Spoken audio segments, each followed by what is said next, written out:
Mbrëma të nderuara zonja dhe zotrinj, ditët e fundit i ftuarim sotëm në studio ka qenë në qendër të një stuhie publike me përplasje jo vetëm verbale por edhe fizike për shkak të një projekti të ndërtimit të një këndi lojrash në parkun e liçenit artificial në Tiranë.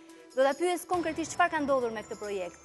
Të gjitha dyshimet e shoqërisë civile, të përfaqësuesit të partisë politike, të Partisë Demokratike në këtë rast, por dhe të gjithë atyre që nuk kanë besim se te ky park nuk do të ketë beton dhe do të dëmtohet i vetmi park natyral në Tiranë, siç është ai tek liçeni. Por edhe shumë projekte të tjera, duke folur edhe për protestën e rritjes së taksave që bën dje biznesi përpara Bashkisë së Tiranës dhe gjithçka që lidhet me kryetarin e Bashkisë së Tiranës Erion Veliaj. E kam në studio.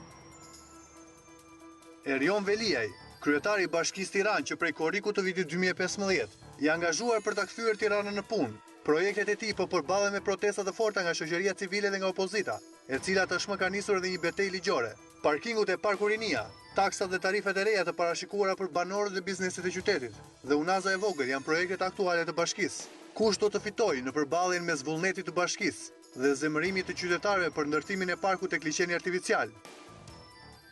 Mirëmbrëma Erion Veliaj, faleminderit që jeni në studion. Është gjithmonë kënaqësi të vi në studion tonë. Po më pyesni gjatë prezantimit, kë mendojmë kur themi shoqëria civile? Keni ndonjë paqartësi për ata që kanë protestuar te kodrat e liçenit? Jo, s'kam paqartësi, thjesht më kujtohet koha ime në shoqëri civile ku mund të bësh protesta me kreativitet pa përdorur dhunë. Qofse ju gjeni një kohë ku unë vitet e mia në shoqëri civile, se besoj që kam bërë më shumë protesta se të gjithë këta bashkë, të kem përdorur dhunë për të arritur të komunikoj një qëllim, nuk më rezulton kështu. I kemi arritur qëllimet me shumë kreativitet, pa dhunë. Unë i kam shkuar fotostanës në zyrë, besoj e mban mend, me t-shirt, të theoja mesazhin tim, se mos më censuroj mesazhi. Disa herë. Ama mesazhin e kam dhënë, po dhunë nuk kam përdorur. Kështu që në këtë sens besoj që të mos i ngatrojmë gjërat. Në momentin që përdoret vandalizmi, humbet gjithë nocioni i shoqërisë civile. Megjithatë është shoqëri civile. Kishte përfaqësues që nuk kishin të lidhur me asnjë parti politike, por kanë një shqetësim për projektin që ju keni nisur tashmë të këndit lojrave tek liçeni. Unë jam takuar me gjithë aktivistët e shoqërisë civile në momentin e parë që u kërkua më shumë sqarim për parkingut e Parku Rinia, të nesër më niftovan zyrë. Bëra një thirrje publike dje, kam pritur sot disa grupe, nesër kam tjera. Tashmë kam bërë shumë konsultime publike për projektin ke liçeni. Në tetor kam qenë me zvendës kryeministrin për ta prezantuar të gjithë planin e liçenit. Sërish pata njerëz që dhunojnë sot, erdhën dhe prishën datë të takim. 24 herë e kam prezantuar buxhetin dhe projektet e këtij viti në të 24 njësitë me dëgjesa publike. Dje prapë me Stefano Boerin, unë nuk besoj që Bashkia e Tiranës të ketë patur një kryetar bashkie në 4 vitet e fundit që nuk humbet asnjë mbledhje të Këshillit Bashkiak. Ndërkohë që ne kishim kryetar bashkisë, shkonte as Këshilli Bashkiak, lëmë shoqëri civile dhe gjërat e tjera. Merrem me punën tuaj, mos merrem me paraardhësin se mirë për treguar diferencën e një njeriu që është shumë i përkushtuar, jo vetëm të bëj punën, por dhe të sajdis, të dëgjoj, të moderoj çdo lloj diskutimi që duhet me çdo antar të shoqërisë civile apo me këdo. Dhe sapo të listova, e kam bërë me zvendës kryeministrin, e thash në fushat, kam bërë prezantime të projekteve në 24 njësi, ju sfidoj, televizioni juaj ka live të gjithë dëgjesat publike për buxhetin dhe projektet e bashkisë, dhe në momentin që fillojmë punën, disa njerëz thonë që nuk e dim. Prapë e bëj 24 herë, edhe 24 dhe 24, nuk lodhem më. Megjithatë, zoti Veliaj, nuk mund të më thuhet që se kam prezantuar se e bëra mjaftueshëm. Prapë i pres nesër. Sot prita disa, prapë nesër jam i gatshëm gjithë ditën të dëgjoj. Në këtë botën moderne ku ju doni ta çoni Tiranën, konsultimet bëhen përpara se të nisë projekti. Jo pasi jeni pas faktit kryer, është miratuar, edhe kompania, edhe vendi dhe tani konsultoni. Për çfarë konsultoni? Do të kërkoj me shumë dashamirësi që siç i qëndron besnike radhës pyetjeve, ti qëndrosh besnike edhe dëgjimit tim. Ju dëgjova, e keni thënë edhe këtë ditë. Tani më dëgjoj edhe një herë, të lutem. Ngjarjes që ju referoni. Të dëgjova, do më lësh ta shpjegoj? Po, patjetër. Ky projekt është fond i Fondit Shqiptar të Zhvillimit dhe ky konkurs është bërë në fillim të vitit 2015. As nuk di kush do ishte kryetari i bashkisë. Kompania që ka fituar Peter Wilson, një nga kompanitë më të mira gjermane, në Shqipëri gjithashtu me CV për projektin e pazarit Korçës, dhe ju kujtoj histerinë me cilën kjo opozit dhe disa tash quajtur shoqëri civile ju sulën Niko Peleshit. Dhe kjo ishte bërë përpara se unë të vija. Për këtë projekt flasim? Për këtë projekt, pra. Për këndin e lojrave që do të ndërtohet në shkurt të 2015-ës. Po, është shpallur publikisht, ju e keni bërë kronik, tani, po ju flasë kronologjinë e ngjarjeve. Në shkurt të 2015-ës, as nuk di kush do ishte kryetari i bashkisë. As nuk ishte caktuar në fakt data e zgjedhjeve të kryetarit të bashkisë. Tani, vicekryetar bashkie, që ndaj dhe qytetarët nuk kanë pasur vëmendjen e duhur për një projekt të tillë. Eksakt. Dhe pasi ne bëm të gjithë pastrimin e territorit liçenit, nga okupimet edhe nga të gjithë instalacionet që ishin bërë aty, ishte i njëjti grup njerëzish, që na thoshin mos largoni një komunitet i cili dishte plastik dhe rrihte njerëz te liçeni. Dhe një sekond, të bëj kronologjinë. Jo, vetëm do ta bëjmë bashkëbisedim. Po bashkëbisedim, pa, më the kur e keni bërë, unë po të them. Pasi u pastrua liçeni nga 300 qytetarë që kishin uzurpuar një zonë tek liçeni, filloi mbjellja dhe dekontaminimi i asaj zone, që zonë totalisht e elmuar, me plastik djegur dhe grop septike, ku e gjithë urina dhe gjithë nevojat personale derdheshin në liçen. U rehabilitua ajo zonë dhe e përdorëm atë mundësi, pra atë çlirim të uzurpimit të liçenit, e përdorëm si një mundësi fantastike për të rikujtuar edhe një herë planin. Dhe ju kujtoj, të lutem, ju kujtoj, kam qenë aty me Niko Peleshin. Dhe më lejoni t'ju kujtoj që ato kronika televizive që ju referoheni kanë përfunduar në debatin që ju patët me Këshilltarin Demokrat. Dhe nuk është marrë askush me projektin për ta kuptuar, aq më pak që ta kuptonin qytetarët e Tiranës se çfarë po ideoni ti. Unë e kuptoj që ne kemi një opozitë destruktive. Po median mund ta kemi konstruktive. Jo, median e kemi qenë live aty. Informuese, hulumtuese kur mundet. Tani unë pyet. Po bim dakord dhe s'po merrem me vesh. Po biem dakord dhe s'po merrem me vesh. Jo, unë po e pyes ti. Po të them, mendoni që ai takim mjaftoi për transparencën e duhur? Jo, kjo është arsyeja pse pas atij takimi un kam bërë 24 dëgjesa. Ju sfidoj. Nëse ne do kemi. Ky kënd që po ndërtoni sot. Ju sfidoj. Kërkojini arkivës tani. Kam qenë live edhe në televizionin tuaj në 24 dëgjesa për buxhetin. Kam prezantuar buxhetin, projektet për Tiranën, ky ka qenë njëri prej tyre, prej 10 projekteve madhore, dhe gjithashtu kam prezantuar edhe projektet për secilën lagje. 24 herë. 24 herë kam bërë këtë gjë. Atëherë, zoti Vilja. Ka nevojë ta bëj prapë, e bëj 24 herë tjera, unë s'kam fare problem. Jo, dakor. Shumë i hapur, unë s'kam gjë për të problemi, është detyrimi dhe përgjegjësia ndaj qytetarëve që ju kanë votuar dhe s'ju kanë votuar, por që ju i qeverisni në Tiranë. Më thuaj çfarë kam bërë gabim. Sapo të listova 25 herë që e kam bërë. Ju bëjë një pyetje direkte. Ta bëj edhe 25 herë tjera. Se nuk kanë tabelë shpjeguese për punimet që kanë nisur te tabela shpjeguese. Se nuk janë aty emri ndërtuesit, projekti, kur fillon, kur përfundon. Ku është kjo tabelë? Se nuk e kemi parë gjithë ditë që kemi çuar njerëzit për të. Ilva, ktheju kronikës. Unë kam vajtur e kam inauguruar dhe ke në pamje tabelën shpjeguese. Pasi vajtën dhe shkatruan, sigurisht aty u shkatrua gjithçka. Në moment që u shqyet dhe po të shikosh tabela është ajo që shqyet e para në kronikën tënde. Shif kronikën dhe tabela shqyet e para. Dhe aty ishin të shkruar arkitekti, zbatuesi, afati. Po. Ktheju kronikës ditën që vajta inaugurova. Ktheju, jam duke e parë tabelën shpjeguese dhe ke.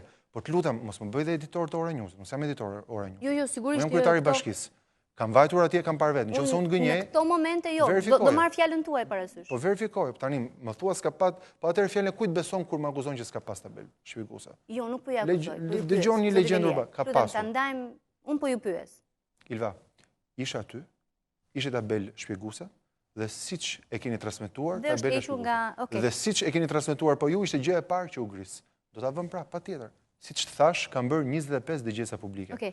Jam gati të bëj edhe 25 tjera të takoj personalisht çdo që do të di të vërtetën. Dhe jo manipulim. Ju kam ndjekur edhe mënyrën se si e keni përcjell dhe si e keni përjetuar, por edhe komentuar protestën. Me disa hashtag, punë jo dhunë, Tirana do bëhet, fakte versus rena. Dhe ajo çfarë më ka bërë përshtypje ka qenë gjuha që keni përdorur. Vandalët do paguajnë çdo dëm. Mos e keni tepruar me vandalët? Bëjmë një pakt vogël bashkë? Po. Keni internet në telefon? Kam. Të lutem, mund të bësh Google fjalën vandalizëm? Të lutem. Po pse e din qytetarët? Të lutem, jo, të lutem a bëj. Po mund t'ja u them unë. Të lutem. Jo, po siç kryeni një akti, po nuk është e thënë. Jo, nuk është kryer një akt. Të lutem, bëj, nuk na kushton asgjë. Nuk ka kuptim të bëjmë lodra interneti. Jo, po kjo është një mënyrë transparente, nuk është lodra. Gjej definimin publik të vandalizmit. Po, mund ta gjej dhe regjia poshtë të ndihmojmë. Shkruaj fjalën vandalizëm. Ma thoni ju. Do të thotë një akt i dhunshëm ndaj pronës publike. Atëherë, çfarë kam përdorur? Një term që përdor fjalori, nëse shkon dhe e dhunon pronën publike, në fjalor definicioni është për kufizimi, është vandalizëm. Dhe kjo ka ndodhur. Ku prishet prona publike, ajo nuk është shtëpia ime. Mund të kesh inat Erion Velin, po ajo është pronë publike. Ajo është një aset publik. Dhe nuk ka asnjë arsye, bëni vandalizëm. Po doli një shkatrim Ma nëzirë full screen që ta lexojmë dhe Ore, bëhet ndaç anglisht, ndaç shqip, bëni si doni. Pra, nëse ti shkatron Katrim Barbare i pamëshirshëm i monumentit të artit, kulturës e të gjithet. Po, mos u merrni me fjalorin e gjuhës shqipe. Se ata që protestuan... O, Ilva, tani, të lutem, më the pse përdore këtë fjalë, dhe unë të shpjegoj pse përdore këtë fjalë. Jo, unë i pyeta, mos e egzageruat që përdore këtë fjalë? Fjala vandalizëm i referohet aktit të dhunës ndaj pronës publike. Dhe këtë fjalë përdora. Kjo ishte pyetja juaj. Po keni pyetje tjetër, kalojmë ke pyetje tjetër, po mos më thoni pse kam këtë përgjigje, se përgjigjja është përdora atë fjalë që fjalori ka për aktet e dhunshme ndaj pronës publike. Mirë, dje ju vura re gjatë prezantimit dhe me Boerin, kam një nxitim pozitiv për të bërë gjëra. Do të Viliaj, ndoshta ky nxitimi pozitiv, ky zelli, dëshira për të bërë gjëra, po ju bën që të çaloni tek pjesa ligjore dhe transparenca që kërkojnë qytetarët apo që ja kërkon edhe ligjin. Tirana, në 4 vitet e fundit, ka fjetur gjumë. Merrem me Tiranën tuaj në këto 7 muaj. Po ty them se kam unë ngut. Se keni kaq ngut? Se kam ngut se duhet bëj gjëra, duhet bëj punë. A keni ngut në kurriz të ligjshmërisë, të transparencës, të evitimit konfliktit interesit? Ilva, nuk kam ngut për asnjë nga këto gjëra. Kam vetëm ngut që Tirana të eci përpara. Qofse ju më referoni mua për transparencë dhe më citoni këta njerëz, ja po ju them, ja kush transparenca. Leje ndërtimi 200.000 metra katror. Elulzim Bashës ke diga. Kur unë dëgjova që këta do shkojnë tek liçeni të prishin rrethimin, mendova më në fund, partia që shkatroi liçenin, po bën një mea culpa. Ka liçeni sot 31. Po më dëgjon? Po ju dëgjoj sigurisht. Ka 31. Po dhe më sjellin mesazhe që thonë që nuk ka qenë tabela, ato që po thoni tani nuk janë vërteta. Do i verifikojmë ndoshta nesër. Verifiko, po tani nëse do ta kthejmë këtë në një diskutim thashë themesh, unë po të sfidoj verifikoj. Në qoftë se nuk ka qenë tabela, unë iki nga kjo punë. Mos më përgjigjen të lutem me çfarë ka bërë Lulzim Basha. Se kjo nuk është përgjegjësia juaj, është detyrimi i tij dhe nëse keni probleme çojini në prokurori lejet që ka dhënë ai. O Ilva, tani po bëjmë sofizma apo do flasim si njerëz serioz? Se njëri serioz sot më fal. Nga po i vjen kritika këtij djali që ka ngut të bëj punë, po i vjen nga personazh që 200.000 metra katror ndërtim 17 kate tek diga liçenit. Dhe kur unë dëgjoj që kjo parti do shkojë ke liçeni dhe do prishë rrethimin, unë mendoj që nuk do prishë rrethimin e fëmijëve. Unë mendoj që do prishë 200.000 metra katror beton. Kështu mendoni ju zoti Veliaj.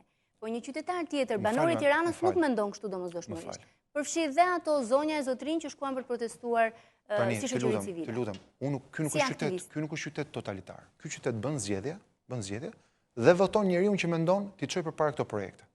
Dhe qyteti e bëri këtë zgjedhje datën 21 qershor. I ka shumë njerëz që ndoshta nuk i pëlqen pineska që ti ke vënë këtu. Po e di çfarë? Ky është vendimi jot. Je zgjedhur ti ta drejtosh të emision dhe s'ka asnjëri të drejtë thot hiq atë pineskën edhe vur një tjetër. Pra, kjo histori totalitare, kjo që na imponohet, ku disa njerëzve nuk i pëlqen një gjë dhe shkojnë dhe e prishin, kjo e dashur nuk ka logjik. Mirë, po edhe krahasimi nuk qëndron. Të lutem. Sepse pineska që kanë vënë unë me 600.000 euro investim para publike që po bëni ju aty në kushtet kur mendohet nga ata që janë kritikuesit e këtij projekti, kur ka prioritete të tjera për të ndërtuar në Tiranë? Unë nuk po i lëm mangut asnjë prioritet Tiranës. Por tani, për të qenë ju e vërtet personalisht, një nga shkrimet që unë kam lexuar me shumë mendje dhe që e kam pasur dhe orientim për punën time si kryetar bashkie, ka qenë shkrimi juaj letër kryetarit bashkisë, ku ju thoni: para se ta bëni Tiranën kopsh zoologjik, disiplinoni njerëzit që sillen, tregtojnë, ndërtojnë sikur të ishin banor një kopsh zoologjik. Koshat e munguar të hedhurinave nëpër rrugët e Tiranës, që i kemi shtuar me mbi 2000 kosha. Shmangur kutërbimin e tmeshëm në banjën më të madhe publike, ndoshta në Ballkan, lumin e Lanës. E kanë filluar duke gjobitur njerëzit që bënin këtë në lumin e Lanës. Ju thoni na duhen këndë lojrash për fëmijët dhe sigurisht që duhen. Do ndërtoni kopshte të reja për voglushit dhe çertet ekzistuese ka nevojë. E fillova nga çertet dhe nga kopshtet. Ju thoni hiqni tregjet poshtë pallateve. Manual punës shkrimin tim se s'ka asnjë lidhje me. Jo më tani, am the që si e vëmendshëm ndaj gjëra publike. Kur njerëz serioz si ty shkruajnë gjëra të mençura për punën e qytetit, sapo ju citova gjëra që si kam lënë mangut. E fillova nga 31 çertet. Pikërisht sepse unë besoj që fëmijët që nuk kanë drejt të votojnë dhe nuk paguajnë taksa dhe nuk bëjnë zhurmë dhe nuk shkatrojnë gjë, meritojnë të drejta të barabarta. Andaj dhe filluam nga kjo. Tani, nëse ju thoni që unë po lë gjëra më njan, ju sfidoj prap, shihni kronikën sot, isha ke Bregu Lumit. Po ju pash. Edhe atje po bëj kënd lojrash. Edhe atje po bëj çerdhe, edhe atje po bëj kopsh dhe shkollë, pra është një kompleks qendër sociale, kënd lojrash, çerdhe, kopsh dhe shkollë. Tani, nëse unë akuzohem pse po eci kaq shpejt dhe kam të zell për punë, është se më dhimbset që qyteti ku jam lindur, ku jam rritur dhe ku kam pasur disa nga momentet më të bukura të jetës time, u la në atë drejtje që u katandis qyteti 179 nga 200 qytete. Zoti Veliaj, meqense përfitoj nga rasti dhe ju falenderoj në fakt që jeni në studion time në një përballje të tillë për herë të parë që u ka nisur kjo përplasje, le të themi, për këndin. Më lejoni të bëj disa pyetje që kanë marrë përgjigje nga zyrtarët tjerë të bashkisë, por do doja përgjigjen tuaj të drejt për drejt. Përse i nisët punimet pa dalë ende leja e KKT-s? Ne i kemi nisur punimet kur ka dalë dhe kur është dhënë leja e KKT-s. Leja e KKT kur i kam nisur punimet me që i ke... Në 12 shkurt sipas jush. Kur thot tu është leja e KKT-s? 12 shkurt. Në 12 shkurt. Por ajo është leja e kushtëzuar që keni ju në dorë. Të lutem. Më pas keni pritur pas 5 ditësh sa është bërë efektive. Të lutem. Kjo është leja e datës 12 shkurt. Sigurisht që asnjë kompani nuk fillon pa rrethuar një herë dhe konturuar sheshin, pra pa marrë masat e sigurisë që jo çdo kusht futet në kantier. Ne vetëm në 6 muajt e fundit kemi mbjellë mbi 2000 pemë, mbi 2000 pemë në atë territor. Jo vetëm kaq, çdo fundjavë të ftoj me vajzën këtë fundjavë, në çdo fundjavë kemi aktivitet për fëmijët, dhe çdo fundjavë kemi aktivitet për prindrit. Dhe mjafton të pyesësh se sa pyet një minoritet zhurmshëm, pyet prindrit e 200.000 fëmijëve në Tiranë, që të gjithë duan një hapësirë. Dhe askush nuk thot ti çojmë fëmijët në një cep tjetër, ti çojmë fëmijët janë qendra dhe drita e syrit çdo familje. Atëre edhe ne pjesën më të mirë po ja kushtojmë fëmijëve. Dhe nuk besoj që ka një prind normal. Ata ose janë njerëz politik ose nuk kanë fëmijë vet. Një njeri që s'ka fëmijë thot ta bëj këtë për shton biznes e punë e madhe në djallë të vet. Po nuk mund të shkatrosh pronë publik. Megjithatë, zoti Veliaj, ju besoj përballjen më kryesore do ta keni me qytetarët, jo me partitë politike.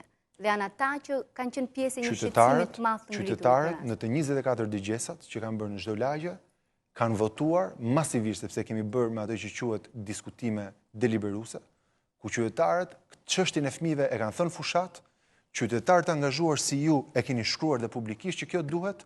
Dhe siç keni shkruar për pusetat dhe ja marr seriozisht me pusetat, siç keni shkruar për çertet dhe ja marr seriozisht me çertet, nuk i kam lënë mangut. Siç keni shkruar për lanën dhe urinimin lan, ja marr seriozisht për atë. Pra unë, një qytetar, të lutem, të përkushtuar dhe që realisht ka shqetësim publik, siç e pash, e konspektoj, ja nënvizoj dhe po, kthehet në plan pune.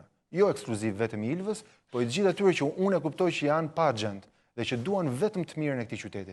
Kur vinë qytetarë me agjend, se ti nuk mund të thua që më thua shoqëri civile njerëz që kanë qenë kontraktues bashkisë. Po jo të gjithë, mos u fshihni pas atyre që mund të kenë qenë kontraktues. Dhe jam gati ti pres nesër. Pra unë jam njeriu sot që thash kam bërë 25 dëgjesa, jam gati nesër të bëj 25 tjera. Ti e di kur dal në punë mëngjes dhe kur ikin darkë. Unë jam gati ditë natë ti pres. Qytetarët e Tiranës. Kur të duan, po qytetarët vetëm na kanë përkrahur. Kush ka fëmijë dhe thot nuk dua ta çoj fëmijën në një qendër tregtare për të luajtur, ky duhet të jetë vetëm vend në botë. Po, dhe pikërisht ky prind thotë që e dua këndin e lojrave dhe kopshtin e fëmijës të luaj afër komunitetit ku jetoj. Nuk kam se të shkojnë gjithë nga liçeni sepse nuk arrin të çojnë fëmijët. Tani të lutem, o Ilva, se unë i bëj detyrat e shtëpisë. Ja ku është Central Park. Dhe ka sot 21 kënde e lojrash që duam ndërtojmë. Qyteti i New Yorkut. Ta marrë dhe Hyde Park, se dhe me atë po merrim, po marrim një instalacion dhe për atë ka filluar shet. Tani, po tjetër. 21 në Central Park. 21 identik si ky, në mes të pemëve. Po sigurisht po një njeri normal nuk mund thotë fëmijët shkojnë të lozin në saç në diell. Një njeri normal nuk thot atë që thon këta shko çoj atje ku ishte gropa septike, ku derdhen ujërat e zeza të atyre pallateve që me drejt pandi Microsoft thoshte aty nuk ka Grand Cafe. Aty ka i Grand Lagje dhe 31 kafe që lulëzuan këto 4 vjet. Farkën e dashur nuk e ka pas në administrim Partia Socialiste. I ke parë se çfarë tmerri është bërë dhe se si liçeni nga zona e Farkës praktikisht është i blinduar me beton. Themi prapë tek faktet. Kryetari i bashkisë që sot drejton opozitën dhe që paturpsisht erdhi dhe ndoti zyrën e vet dhe vandalizoi zyrën e vet me njerëz që s'dinin ku ishte liçeni sepse vinin nga zona të tjera. Tani më fal, se duhet të flasim. Nuk më thyet ende përgjigjen për fëmijët e punimeve, se kam disa detaje që do doja të marrim përgjigje. Të tregova lejet. KKT-ja ka dhënë vendimin 12 shkurt aty, apo jo? Dhe po në këtë ditë keni nisur punimet. Jo, kemi nisur rrethimin, kemi nisur. Atëherë, po të lutem, bashkia e ka njoftuar fituesin e tenderit që në 5 janar. Si e shpallet fituesin pa siguruar lejen? Sepse leja i jepet atij që e ka fituar tenderin. Leja nuk i jepet të 15, 20, 30 vetave që aplikojnë. Leja i jepet pasi dikush ka fituar, i jepet. Dhe kjo është një procedurë, të lutem, me pyetje të tilla, se i kursejmë njëri tjetrit Jo, janë pyetje që janë ngritur këto ditë dhe pse i sqaroni. Po leja nuk i jepet të gjithë atyre që konkurrojnë. Pra, pasi jepet fitusi, ai fitus automatikisht merr lejen. Dhe në bashki, të lutem, të sqaroj një gjë, se ndoshta s'ke idenë e volumit të punës në bashki. Tani, e lëm se çfarë idesh të them një gjë. Informacion. Të informoj për procedurë, tani e di që të kanë ushqyer me informacion, që them shiko kur të vija ai futja me këto, po që të shmangin një siklet, po të informoj për procedurë. Unë kam bërë atë punë që e bëj për çdo intervistë. Të lutem pra, po të informoj për procedurë. Kam pjesën e punës me ulëmtuese dhe këtë kam bërë në këtë rast. Ilva, e dashur, po të informoj për procedurë. Në bashki unë çdo ditë miratoj rreth 10 projekte. Dhe gjithë mënyra se si funksionon është fillimisht projektet prokurohen, pastaj në bazë se kush fiton, mund të fitojë 25, nëse javën 25 vetave le, jepet vetëm një atij që fiton. Okej, është normale, nuk keni shkelur ligjin, gjithë pretendimet e Partisë Demokratike dhe kallëzimi që ju kanë bërë, nuk keni asnjë shqetësim. Në fakt, lajm sot nuk është kallëzimi që më kanë bërë, se ata këtë punë bëjnë. Kush është? Lajm sot është kallëzimi që kanë bërë unë. Keni bërë kallëzim? Sot kanë bërë një kallëzim, po, për Partinë Demokratike, sepse besoj që kësaj herë s'duhet kaluar vetëm me gjobë, kësaj herë kanë bërë kallëzim penal për vandalizëm. Dhe siç ju referuat të rastit të Vjenës, ku vetëm për sjellje të pahishme në publik bashkia kishte dënuar atë person, po kështu dhe unë kam aplikuar këtë standard që dhe ju avokoni, si një njeri normal që thot, kur një parti publike, një parti politike, vandalizon pron publike, duhet kallëzohet penalisht dhe këtë kam bërë sot. Kështu që këtu lajm nuk është një parti e cila pasi ka dhënë leje 200.000 Partinë Demokratike? Po patjetër se subjekti që ka kërkuar është në emër të Partisë Demokratike dhe sekretari i saj përgjithshëm ishte kryetari i bashkisë. Dhe akuza është vandalizëm. Vandalizimi, shkatrimi i pronës publike. Kështu që sigurisht që këtu një parti e cila s'ka bërë asnjë punë, përveç se ka dhënë leje në dikë të liçenit. Unë mendova që këta po kërkojnë ndjes dhe shkuan të prishin këtë. Këta vjen të prishin ato të fëmijëve. Pra këtu ju kujtoj se ka ndodhur edhe gjëra të tjera, lajme të tjera. Kujtoj që në Kamës sapo janë arrestuar për 80 pallate. Dhe tani vin stafi i bashkisë së Kamzës, zbret nga autobusi, thot ku është liçeni, ti protestoj me Rën Velis. Është si unë sot të marr stafin e bashkisë time dhe ti protestoj për këto 80 pallate Xhelal Mziut. E kupton sa qesharake është kjo parti? E lëm pak. Një sekond. Jo, po nuk mund ta përgjigjen politike që po bëni. O Ilva, po nuk është politike. Nuk e merrni rastisht ju Xhelal Mziut në këtë rast. Të lutem. Ju mos e ishin politike. M'fal, ishin veshur me uniform futboll klubi Kamza. Si se marr rastisht. Pra nëse po flasim për parkun. Po flasim për një projekt që ka ngjallur shumë debat dhe reagim qytetar. Më pyete për Partinë Demokratike ta. Çfarë kanë bërë? Për kallëzimin që bëhet, po. Kanë bërë një kallëzim, mos më devijo pyetjen, se mundohesh më devijosh me një fiksim të kësaj pavarësisë sterile që është kot, se këtu gjërat janë të qarta. Zëveliaj, lutem, mos u merrni me pavarësinë time se nuk më komplekson dot fare. Mos po të kompleksoj, po them lart përgjigjem. Në rast jam e varur nga interesi qytetarëve, të cilët kanë këto shqetësime dhe unë dua t'ja u bëj këtë pyetje. Interesi qytetarëve është të dëgjoj dhe përgjigjet. Po i dëgjoj. Nëse ashtu atëherë mund të presa të mbarosh edhe pastaj. Jo, unë përfundova. Kallëzimi ndaj Partisë Demokratike për vandalizëm. Po të them pra se në jetë publike, ashtu si CV-ja juaj ndërtohet nga integriteti që keni si gazetar në çdo emision, ashtu dhe integriteti një politikani verifikohet nga standardi që ka ruajtur në këtë çështje. Nëse do të flasim për çështjen e fëmijëve, un kam sot një CV që më bën të ndihem shumë krenar. E fillova thash nga çertet, e fillova nga çeku i bebeve për fëmijët, e fillova me nxënësit më të mirë për të rikthyer bursat. Gjatë kohës që kam qenë ministër kam bërë gjëra për fëmijët, sidomos ata në nevojë ndihmë ekonomike, kush vaksinohet dhe shkon në shkollë merr dhe një bonus. E fillova me një konflikt me biznesin, duke ndaluar trafikun në mëngjes nga ora 7 deri në 9 për të gjithë makinat e distribucionit që fëmijët shqiptar të mos humbisin ato 140.000 orë që humbisnin vetëm nga vonesat e orës parë. Pra, unë kam një CV që tregon që deri tani kam qenë avokati më i mirë që në 4 vitet e fundit ka pas Bashkia e Tiranës për fëmijët e Tiranës. Dhe faktin që fëmijët sot nuk shkojnë dhe bëjnë sherrë shamata, po në çdo shkollë që kanë ftuar në bashki të gjithë kërkojnë një kënd cilësor lojrash, si këto që janë në Central Park. Ju pyesni për Partinë Demokratike. Kryetari i Partisë Demokratike familjen e vet e kanë në Holland. Dhe arsye pse kemi treguar si janë parqet, si jetojnë parqet, të lutem. Si jetojnë parqet në Tiranë. Flas familjen. Ai vet patjetër që ashtu se pushtetin e doktuar në Holland se voton njëri. Por ajo që jam duke të thënë është, kemi treguar foto të kopsheve dhe këndeve të fëmijëve në Holland. Dhe janë identik si ky që po bëjmë. Tani, nëse unë s'kam asnjë gjë me të, unë s'jam nga ata që shaj familje. Unë kam dëgjuar sharje dhe fyerje për veten time, për familjen time, më shumë se kushdo. Këto, sidomos këto ditë. E ke parë, nuk reagojnë. Dhe nuk jam këtu të merr me familje, por kam një pyetje. Nëse ti, fëmijët e tu, i çon në kënde lojrash, me të njëjtin standard në Holland, Unë dua që fëmijët e Tiranës të kenë të njëjtin standard në Tiranë. Dakor. Dhe do punoj për të njëjtin standard në Tiranë. Më lejo të vazhdoj me pyetje se kam mbylljen e pjesës parë dhe do dy Jo, pyetjet e kam fundit. vetëm një gjë që duhet të sqaroj. Prandaj thash, ka nevojë se sepse përmende Bashkinë e Kamzës. Sapo janë arrestuar për 80 pallate në Kamz. Dhe më duket imorale, më duket fyse, më duket vandale ajo sken ku në bulevardin e Tiranës, që mezi e pastrojmë, mezi mundohemi të ndrojmë imazhin e këtij vendi që nuk e ka, është i lehtë për të ndruar.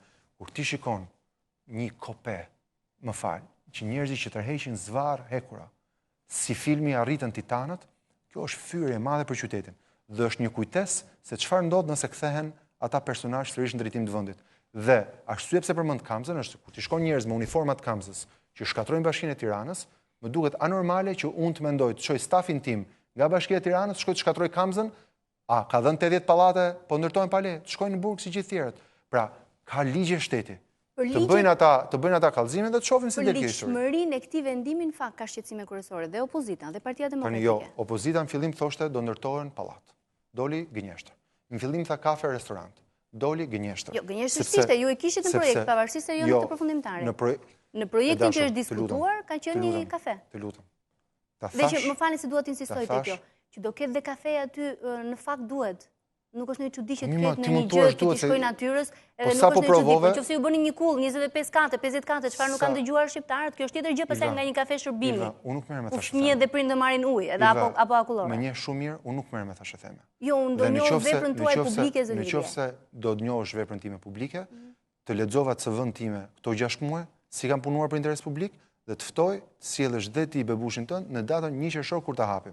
Dhe aty do më thuash o çun, çfarë përshtyme dhe çfarë balte dhe çfarë fyresh nga më ordinere ke ngrënë, po do thuash bravo të qoftë sepse ai është një projekt që do i shërbej të gjithë qytetarëve. Unë vetë s'kam fëmijë, shpresoj të kem, por ajo që di të them është që kush ka fëmijë më kupton dhe është pas me në këtë histori. Ka qenë një plan për të pasur një kafe aty? Ne kemi pasur një seri propozimesh nga projekti fitues, i cili ka propozuar 20 ndërhyrje si mund të zhdërvjelësohet gjithaj park. Pra nga një park pa jetë, ne kemi bërë një park me jetë. Dhe sot ne kemi krijuar për herë të parë një agjenci të parqeve dhe të arkitimit, sepse nuk kemi pasur një agjenci të parqeve. Dhe siç bëhet eksaktësisht në Holland, siç bëhet në Central Park, ne kemi një agjenci që jo vetëm ka mbjell 2000 pemë dhe nuk ka prerë asnjë pemë.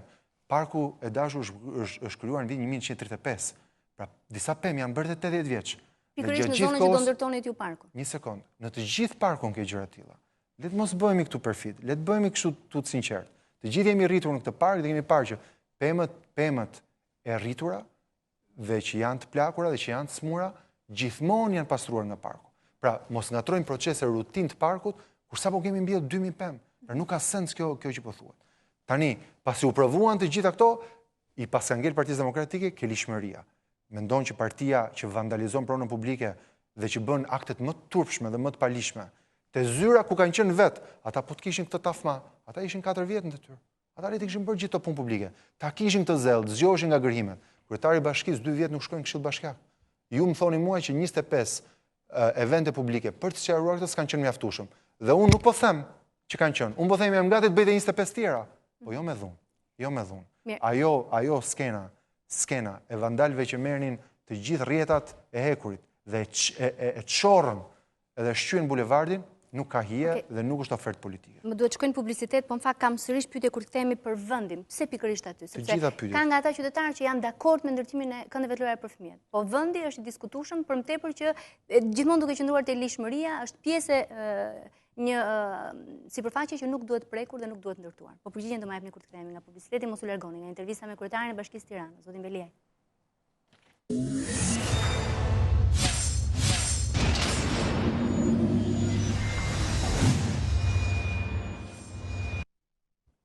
Jemi rikthyer në pjesën e dytë të intervistës me kryetarin e Bashkisë së Tiranës, zoti Veliaj. Kam pyetje sërish për parkun, ndjes se nuk e zauruam dot te pjesa e parë, po janë pyetje të ndjeshme, sensitive dhe doja përgjigje. Kam një pyetje që më vjen fakt nga teleshikuesit që është i angazhuar politikisht, por për arsye etike meqense nuk ka marrë leje, nuk po e përdor emrin e tij. Çështja e parkut, thelbi tek parku i Lodrave është si më poshtë, zotria. Ndërtimi në një tok, qoftë edhe i një këndi të vetëm lojrash, e shndron automatikisht statusin juridik të asaj toke në trua. Dhe parku i Liçenit është park rajonal dhe statusi i parkut të ndalon të ndërtosh apo ta shfrytëzosh hapësirën e tjera. Duke ndërtuar një park lojrash, duke nxjerrë leje ndërtimi për atë hapësirë toke, automatikisht tjetërson edhe statusin juridik të asaj zone, nga park e kalon në Truall. Dhe në çastin që kalon në Truall, më pas mund ndërtohet si në çdo hapësirë tjetër, dhe është ai shqetësim që e kanë ngritur këtë ditë në fakt edhe në debatet publike profesorët e Partisë Demokratike, që më vonë mund t'i japet rrugë ndërtimeve, godinave të larta në të vetmen zonë gjelbruar që i kanë mbetur Tirana. Të them edhe një herë, se më citon Partinë Demokratike dhe më detyron që të nxjerr këtë leje. Kjo është partia, të lutem, po e përdor një atë argument, nuk më përdori gjatë gjithë intervistës. Po kjo është, më përgjigjni për këtë. Kjo është një dobë standard. Këtë leje për parkun e fëmijëve, i tjetërsoni statusin, jo. Ne e bëjmë parkun, po mirë, dakord. Fakti që janë 21 kënde lojrash për fëmijë në parkun e qendror të New Yorkut. Ja kanë të tjetërsuar statusin, jo më kanë bërë që më shumë njerëz ta frekuentojnë, se çojnë fëmijët, dalin për vrap, dalin me biçikletë, shëtisin, bëjnë kanoe, gjithë gjërat, pra parkun e bën më të jetueshëm. Ky është një element që i shtohet parkut. Dhe me që më citon Partinë Demokratike, patjetër që këtë përgjigje do t'jap. Kjo është partia që vendosi këtë standard. Unë po ju them të bëjmë një Central Park, dhe të bëjmë një park lodrash për fëmijë, partia që ka standardin e 200.000 metra katror. Tani, ne nuk mund të akuzohemi nga amnezia publike. Kjo është e pafalshme. Pra që ne të harrojmë që kjo është partia që ka kryetar këtë personazhin këtu, dhe 200.000 metra katror ndërtim, kjo është tur publik, s'mund më kërkosh unë të bëj të harroj këtë. Nuk po i lëmë janë akuzat politike? Ju duhet të jepni përgjigje një shqetësimi juridik nëse do t'i transformoni statusin asaj zone duke i dhënë një leje ndërtimi. Kjo është një element i parkut, nuk është leje ndërtimi, nuk po bëjmë pallat, po bëjmë një vend ku do lozin fëmijët. Si mund të quash leje ndërtimi një vend ku fëmijët do lozin në rër, edhe do bëjnë atë që bëjnë në plazh, në një vend që s'ka plazh. Si mund të quash leje ndërtimi një vend që do mbushet me ashkla? Si mund të quash leje ndërtimi një vend që shoqëria civile ka quajtur betonizim të mundshëm? Të lutem, Ilva, ne kemi sot një shans historik, ndryshojmë Tiranën. Ne mund ta kthejmë këtë në një shans histerik për të bërë politik. Unë them që ne të bëjmë histori me Tiranën, ne të bëjmë histeri. Dhe partia që jep leje pallatit 200.000 metra katror i humbetet drejta të flasi për fëmijët e Tiranës. Mund të flasin për fëmijët e tyre. Ata mund të thonë fare mirë si të shtoshin të njëjtën gjë thanë kur bëm qytetin e festave tek Nën Tereza. Dhe erdhën gjithë aty, sollën gjithë familjet. Pse se doli gjë e bukur. Dhe ja sot nuk u ndërtua asgjë.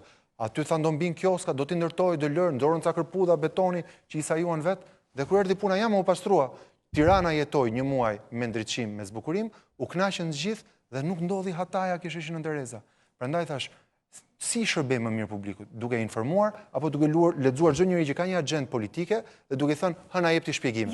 Shpjegimi më shkurt. Po shembulli që jepni ju nuk është në këtë zonë. Është ka qenë zonë ndërtimi gjithmonë aty ku është dhënë ajo leje që hyrë. Ka qenë zonë ndërtimi pjesa aty? Pjesa e pishinave ka qenë zonë ndërtimi? Pjesa ku kanë pas vetëm aty janë për 240 pemë.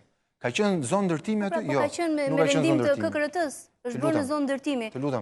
Dhe mos i hyjmë historisë se dy partitë kur kanë qenë puna për të kafshuar liçenin, e kanë gjetur gjuhën dhe bashkëpunimin edhe klientët e tyre gjithashtu. Të lutem. Kështu që mos e përdorni atë shembull më. Jo, por duhet të ndajmë, nuk duhet të më veshësh mua paranojën që dikush krijon se ka pasur leadership të tillë Tirana.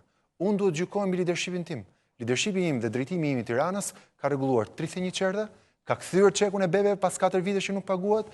Ka ndaluar trafikun në mëngjes që fëmijët shkojnë në orar në shkollë dhe po avokoj për të njëjtat gjëra që ashtu si ju edhe mira prindër tjerë mi kanë kërkuar në fushat, një vend ku të lozin fëmijët. Nuk mund të jetë dashur ky vetëm qytet ku njerëzit thonë o ma më ço në qendër tregtare që të los. Nuk mundet. Nuk e pranoj unë dot të realitet. Çështja është tek vendi. Pse zgjodhet pikërisht këtu ta ndërtojmë? Po nuk kam zgjedhur vetëm këtë vend, unë po bëj edhe Bregulumi. Jo, në këtë sipërfaqe, në këtë ide. Pse u prek pikërisht i vetmi park funksional i Tiranës, mund të konsiderohet dhe mushkëria e qytetit. Ku ta? Po, mos më kanë ardhur mua deri tani shumë alternativa. Te gropa e Edin Sedis, më thon, mes Tiranës. Te gropa e Hajdin Sedis, pra a ka prind me gjak shqiptari dhe me trun kokë që thotë ta çojnë fëmijën te gropa e Hajdin Sedis? Po dhe mund të ketë dilema mos e përjashtoni. Po dakor, më le të mbajnë përgjegjësi. Le të mbajnë këta njerëz që duan të çojnë fëmijët nëpër gropa, le të mbajnë përgjegjësi për marrëzinë e tyre. Po unë jam votuar nga njerëz të mençur që fëmijët duan t'u japin më të mirën në jetë, jo më të keqen. Pra, kur një njeri thot për ideal të Saliut dhe të Lulit, jam gati që fëmija ime të lozin në një grop, ata le t'ja bëjnë këta ata familjes tyre, s'ka pse marrin qaf gjithë qytetin. Qyteti i mençur votoi që një njeri i përgjeshëm t'u japi fëmijëve tyre, siç janë drita e syrit në shtëpi, t'u japi atyre imobiliarin, t'u japi pronën më të mirë, jo pronën më të keqe. Pra, nëse ju më thoni një i marr thot çoj fëmijët në grop, dhe unë t'i çoj në një grop septike, më vjen keq, unë nuk jam këtu për qeverisur të marrët, jam këtu qeveris të arsyeshmit. Dhe njerëzit e arsyeshëm në fundjavë dalin nga liçeni dhe kërkojnë vendin e hapësirës në atë hapësirë. Çfarë studimi, çfarë analize bët ju që arritët në përfundim që ky ishte vendi më i mirë për të ndërtuar këtë koridor? Në dallim nga këta që ishin edhe mjeshtra edhe ekspert midjes dhe të peshkut, unë nuk jam ekspert urbanistik. Dhe kjo është arsyeja pse kompania e mirënjohur gjermane, unë nuk jam nga ata njerëz që besojnë që partia duhet të caktojë shijet artistike apo shijet urbanistike.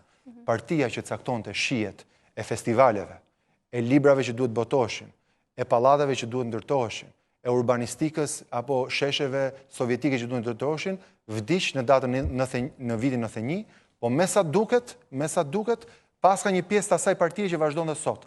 Dhe praktikisht, ku një parti... Kryetari Bashkisë ka zënë në vendimarrjen që marrin edhe urbanistët dhe mos bëjnë tani sikur ju s'keni asnjë lidhje me... Po të shpjegoj për filozofinë që unë kam. Po pra po. Olga, po të lutem, unë po të respektoj. Ju do të thoni që nuk keni... Jam gati të dëgjoj... Dakor, mi mbaroj si e mendon dhe pastaj. Ju pra ju po thoni që ja u propozuan dhe e dëgjuat këtë, nuk patët në një alternativë tjetër. Çfarë po thoni? Nuk i thash këtë. Ajo që po ju them është që unë nuk besoj tek partitë politike që të vendosin shijet artistike apo urbanistike. Se nëse kjo një parti si pëlqen gjithçka, Shqipëria ka 80 parti. Çfarë thotë ju, se cila parti merr militante vetë për gjithçka? Kjo nuk funksionon në dashur. Partia totalitare, me sa duket ekziston ende sot. Dhe praktikisht se pash aty dhe rektor arkitekture që prishnin dhe vandalizonin atë. Praktikisht mesazhi që ju jep studentëve është rrofshin dhjetat, të rroft certifikata si arkitekt, të rroft licenca arkitektit, të rroft profesionalizmi, të rrofshin studiot e huaja se këtu vendos partia. Unë nuk besoj te kjo. Pra për sa kohë që Fondi Shqiptar i Zhvillimit kishte zgjedhur një nga studiot që sot ne e pam, se kjo është deja vu, jo për Tiranën, po deja vu për Shqipërinë. Në Korçë, Niko Peleshin, kjo parti, pra, me e këtyre shijeve spektakolare urbanistike dhe që i dhëm për Shqipërinë, e shqeu desha hëngrit gjallë për pazarin e ri të Korçës. Shifeni sot, e dikush është qyteti më i vizituar në Shqipëri? Nuk është Durrësi, nuk është Vlora, nuk është qytet me det, është Korça. Pse? Sepse një kryetar bashkie vizionar arriti që t'i imponoi një turmë të dhunshme dhe të sillte civilizim Korçë. Qëllon që është e njëjta dorë, e njëjta shije. Tani kush jam unë që them, jo, ne politikanët i dim, iku koha që politikanët din gjithçka. Mirë, se po më ikën dhe mua koha e pyetjeve se kam shumë. Një pyetje nga përfaqësuesi i shoqërisë civile, në këtë rast nuk është politik, meqense do doja edhe një përgjigje mos jetë politike. Jo, dhe kemi në Facebook, të lutem regjia, më ndihmo pak me pyetjen që ka dërguar në faqen e Facebook Elian Tanini dhe thotë, në 4000 metra katror hapësirë nuk mund të bësh të duash. Përse kërkoni me këtë ndërhyrje në parkun e liçenit ta organizoni dhe ta komercializoni hapësirën e vetme më të madhe që ka mbetur në Tiranë? A mund të bëhet sa më natyrore ai vend? Pse kaq shumë para për kaq shumë beton dhe në fakt na ka nisur një link të një këndi fëmijësh. Tani shumë natyral. Miku im Eliani ka qenë në zyrën e kryetarit të bashkisë disa herë. Për një tjetër park, ku po ndihmojmë për një tjetër projekt, te fusha aviacionit. Ai ka një ide fantastike, te fusha aviacionit dhe të bëjmë një instalacion të atyre aeroplanëve prej letre. Sigurisht i punuar me metal, edhe për ta markuar dhe ndoshta edhe për të filluar një skem të adoptimit të parqeve të vegjël lokal nga komunitet dhe njerëz përkushtuar si Eliani. Tani ky është njëri që ka akses në bashki, me cilin ne po punojmë se si do bëjmë dhe një park tjetër, pikërisht për të vërtetuar që po punojmë në disa parke. Jam i sigurt që jo të gjithë ndajnë shijet e Elianit. Jam i sigurt që disa njerëz që mund të kenë fobi avionat apo që të kenë fobi metalin, jam i sigurt që do akuzojnë Elianin tani. Pse ai e ka kështu dhe se ka ashtu. Po për sa kohë që Eliani solli që një arkitekt, i cili propozon se si kjo lloj akupunkture në fushën e aviacionit mund t'ia shtojë vlerën, mund të sjellë një lloj simbolike dhe toponimie që lidhet me atë vend. Jam i sigurt që mund të çojnë disa tjerë dhe ta shqyejnë dhe thonë nuk e duam ne kështu. Po si ecet përpara? Nëse partitë politike caktojnë shijet dhe Eliani është dikush s'është parti politik. Po pra, është dikush që ka akses direkt te kryetari i bashkisë. Sot e kanë pritur gjithë ditën, disa erdhën, Eliani zgjodhi këtë mënyrë të bërit gjëra publike. Po unë mund të akuzojmë për gjithçka, po jo si njëri që nuk dëgjoj dhe jo si njëri që mbyll derë. Derën sot e kam hapur për Elianin, derin mesnat, mbas mesnatë filloi hap prap nesër për Elianin, edhe për çdo tjetër. Po gjërat nuk zgjidhen me dhunë. Dhe gjërat nuk zgjidhen duke u përdorur politikisht. Unë kam qenë në shoqëri civile. Dhe besoj që me mjaftin kemi sjellë njërisin shoqëri civile. Nuk kam thyer unë asnjë xham, nuk kam shkulur unë asnjë pronë publike.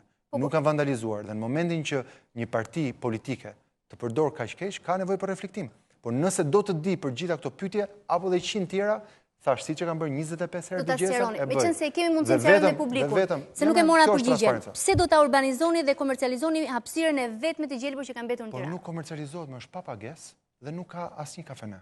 Ku është komercializimi? Komercializimi do thotë shesësh një produkt me lek. Aty nuk ka një gjë të tillë.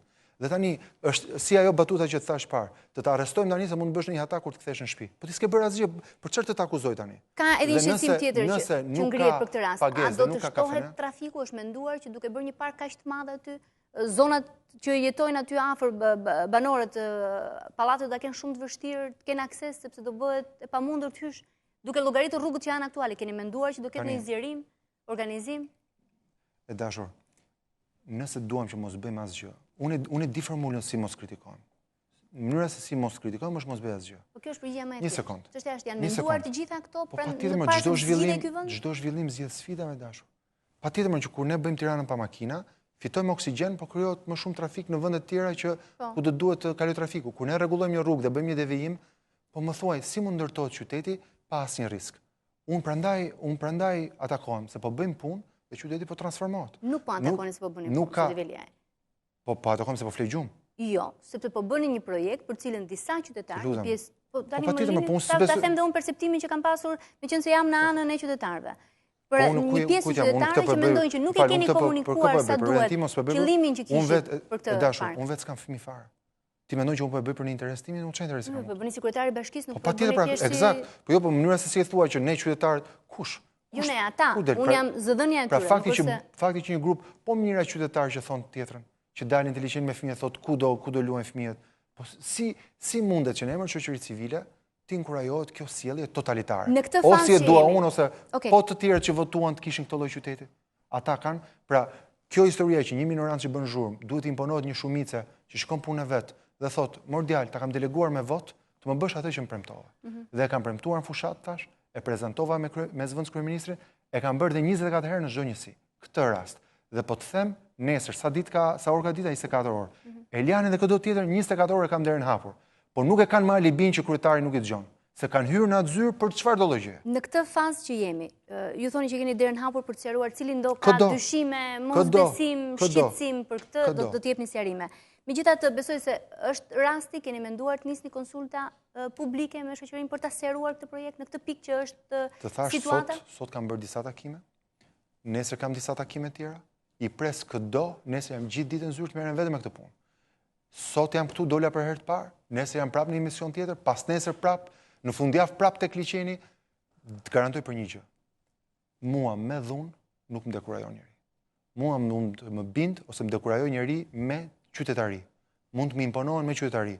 Mua me dhunë, me hu, me litar, me zbritëm nga autobusi i periferisë ku është liçeni, me ndotjen e bashkisë, me shkatrimin e pronës publike, nuk më imponohet gjallë një jetë një njeri në botë. Me dhunë. Megjithatë ka një shqetësim ligjor në gjithë, keni një kallëzim që ka bërë Partia Demokratike në prokurori. Ma the një herë këtë tani të kallëzim për Partisë Demokratike, unë kam 100 kallëzim për Partisë Demokratike dhe të gjitha i kanë fituar. Tani më pyet ke kallëzim nga Partia Demokratike. Po kjo është një parti pa punë, që ka vënë diskutim faktin që keni nisur punimet para se të merrni fishkullime dhe nga kryetari i bashkisë, që ishte kryetari i bashkisë dhe që gjithë drejtorët e bashkisë vinë dhe shkatrojnë zyrën e tyre. Ku kanë qenë? Tani se unë filloj të përgjigjem dhe unë sa filloj të përgjigjem ti thua mos u merrem Partinë Demokratike. Ku më pyet për tretën herë për çudirat e Partisë Demokratike. Një parti e mbaruar e cila u tha njerëzve që po na kthyehet në pushtet, ne do të shkatrojmë siç po bëjmë këto ditë. Një pyetje e fundit për parkun, duke shpresuar mos i rikthehemi dot sepse kam pyetjet e tjera. A u diskutuan në Këshill Bashkiak ky projekt apo nuk e keni menduar të nevojshme? Prandaj doja të mësoja për procedurën. Asun se diam përpara se të bëj kryetar bashkie, kështu mos u ndje keq për këtë. Jo, nuk ndihem fare. Por ajo që kuptova është që në Këshill Bashkiak shkohet për të aprovuar gjithë buxhetin dhe gjitha projektet. Në vit, siç të thash, si ky projekt, unë kaloj një 10 ditë. Kjo do thotë që deri në fund të këtij viti unë do bëj një 3000 projekte. Shumica tyre që kam dëgjuar edhe në televizion që flasin për Këshillin Bashkiak, s'kan ardhur fare në Këshill Bashkiak. Janë anëtarë të Këshillit Bashkiak dhe s'vin fare. Nuk vin. Ka ata që kanë ardhur, se i kanë parë unë në Mlet. Ndërkohë që kryetari i tyre s'erdhi 2 vjet në Këshill Bashkiak. Po flet me një njeri që ky televizion e ka 8 orë live kur bëhet në rastin më të keq, në rastin më të mirë edhe 12 orë. Live në Këshill Bashkiak. Kështu që këtu po flet me një njeri që ka kaluar të gjithë buxhetin, të gjitha projektet në Këshill Bashkiak. E kam kaluar thash 24 herë në 24 njësit, një herë publike me zëvendës kryeministrin, ku po këta të Këshillit Bashkiak erdhën dhe e prishën edhe atë aktivitet, këta kanë një agjendë shumë qartë. Vitin tjetër kanë zgjedhje, nuk kanë projekt, nuk kanë program dhe s'kan bërë asnjë punë. Dhe në Tiranë patën dështim spektakolar. Tani që po bëhen punë në Tiranë, sigurisht tonë ne na piu e zeza po u vazhduan punët, ajtë bllokojnë punët. Ka që thjesht është dhe kush është i drejt, kush është i pastër dhe kush është një qytetar i sinqert e kupton motivin e këtij vandalizimi dhe kësaj dhune për të penguar punët në Tiranë. Tiranën e keni parë, është sot kantier nga Bregu Lumit, tek bulevardi, tek Unaza e vogël, tek Unaza e madhe, tek liçeni dhe kudo unë do kem fuqi, energji dhe sigurisht edhe ndihmë financiare për të bërë punë. Pyetje, çfarë do të bëni me projektin e këndit lorave tek liçeni artificial? Do të vazhdojnë punën? Projekti do të vazhdoj, projekti po vazhdon teksa flasim, në datën 1 qershor, ftoj cinikët, skeptikët dhe shumicën e heshtur të këtij vendi që do që fëmijët e vet ti trajtoj si drita syrit në zemër të vendit dhe jo në grop septike të vinë në inaugurim. Je shumë e ftuar, aty do më shohësh në sy dhe do më thuash pas ke pas drejt. Bëm diçka, do ta shohim në fund, do të shohim kur çfarë realizohet sepse unë prandaj po them se kjo regjistrohet. Besoj se shqetësimi është gjithashtu publik. Në datën 1 qershor kjo do provohet. Unë dje e thash publikisht, nëse aty ka kafe dhe restorant, unë nuk do jem më kryetari i bashkisë. Sfidë më të hapur se kaq, po kjo historia që derën e hapur e këtë bashkisë. Pastaj thua unë s'kam akses të dëgjojmë, kështu që do shkoj ta shkatroj të marr vëmendje. Dakor, ekshibicionizmi është diçka e tillë. Jo me dhunë.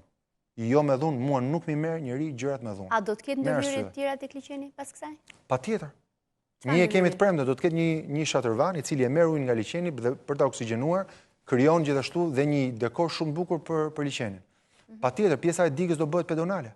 Nuk mund të rri pjesa e digës aty me atë asfalt dhe me atë shqepje. Ne tashmë vetëm tek liçeni kemi bërë vetëm me këto ndërhyrjet e fundit, kemi mbjell 2050 pemë me proces verbal. Po i sa pemët njerëz? Prit. Sipërfaqe bari, stola të rinj, stola ekzistus, kosha të rinj, sa janë pastruar nga ferrat që ishte vënë dorë 4 vjet, sa janë vënë vazo dekorative, sa metra kub mbetje janë pastruar, sa ndriçues, mbani mend që s'kishte ndriçues, ishte terr, e shkruan edhe në shkrimin tuaj ke liçeni. Tani ka ndriçim. Pra, tu po tregohet që ky ekip sa projekte të reja, ndërhyrje të reja do të keni atje? Do të ketë ja beton? Po ti them. Përveç këtyre që përmendëm. Po ti them. Po jo se pjesa e digës është pjesë shumë e bukur, është komplet jo funksionale dhe është rrugë asfalt. Do bëhet dekorative, ku njerëzit mund të pushojnë. Do vëmë disa stola ku njerëzit mund të ulen, të shohin liçenin. Kush ri për peshë s'ka nevojë të ri aty, të ketë një hapësirë tjetër. Kush do që të eci me fëmijët, të mbjellim më shumë gjelbrim aty dhe tjetër gjitha një pjesë pedonale, gjitha një segment shumë i bukur.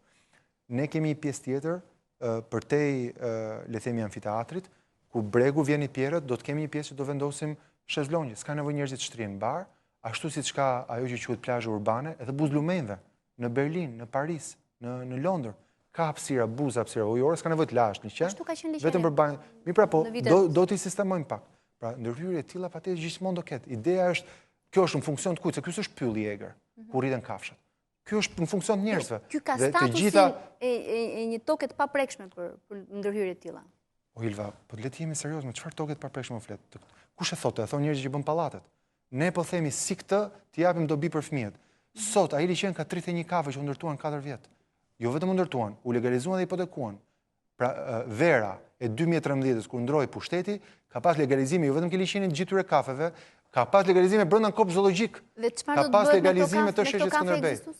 Po mirë pra, mallkimi ynë është që duhet zbatojmë ligjin për këto kafe. Dhe siç më cituat ligjin, ta citojmë ligjin deri në fund. Dhe ligji thotë, po pati hipotek do ta shpronsosh. Ku do t'ja marrim këto lekë për ta shpronsuar? Me çfarë do t'i shpronsojmë këta? Taksave që keni rritur. Të kujt taksa kam rritur? Taksa që mos bëj ironi. Jo, s'po bëj ironi.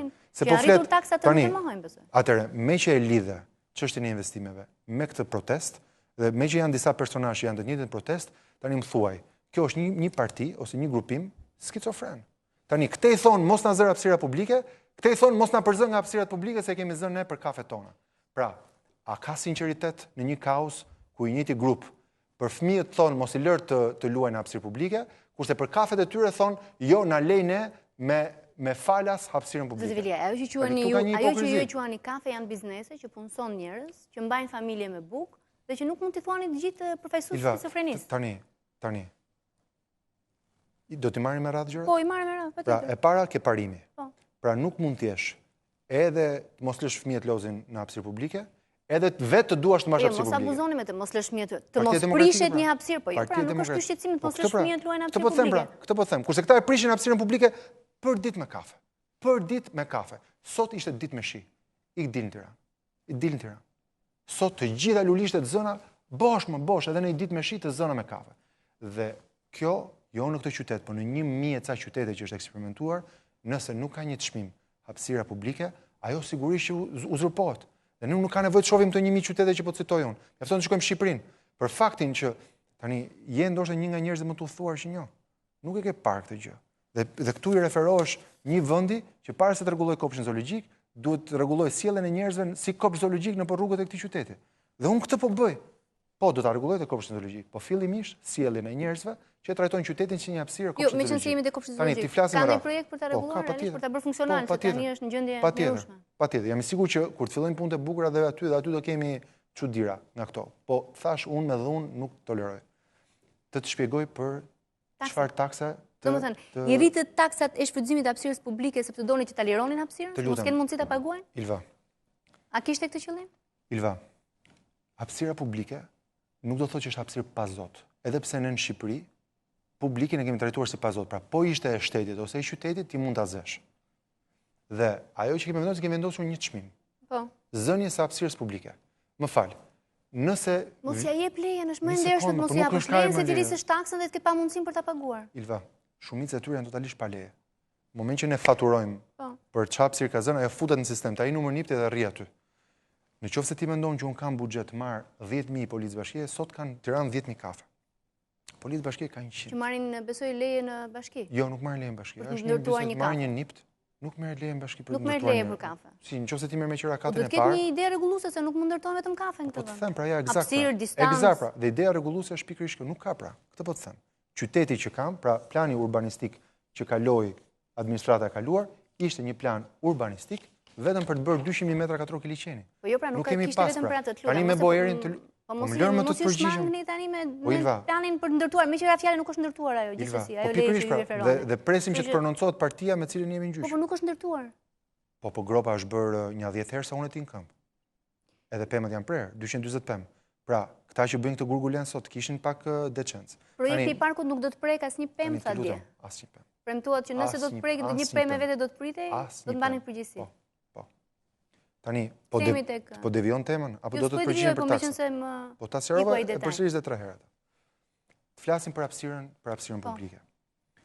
Flasim për 10 fishimin e taksave. Ta shpjegoj. Ta shpjegoj. Kostoja në ditë me tarifën që ne kalum 30 dhjetor dhe më vjen habi me këta që kujtohen mas vaktit, 2 muaj pasi ka hyrë në fuqi. Po dhe 30 dhjetori nuk është datë e mirë për të kaluar vendime të tilla. Gjithmonë Këshilli Bashkiak atëherë ka kaluar. Atëherë i bën vendime, atëherë u mblodhën. Unë nuk jam nga ata që lë punën e sotme për nesër.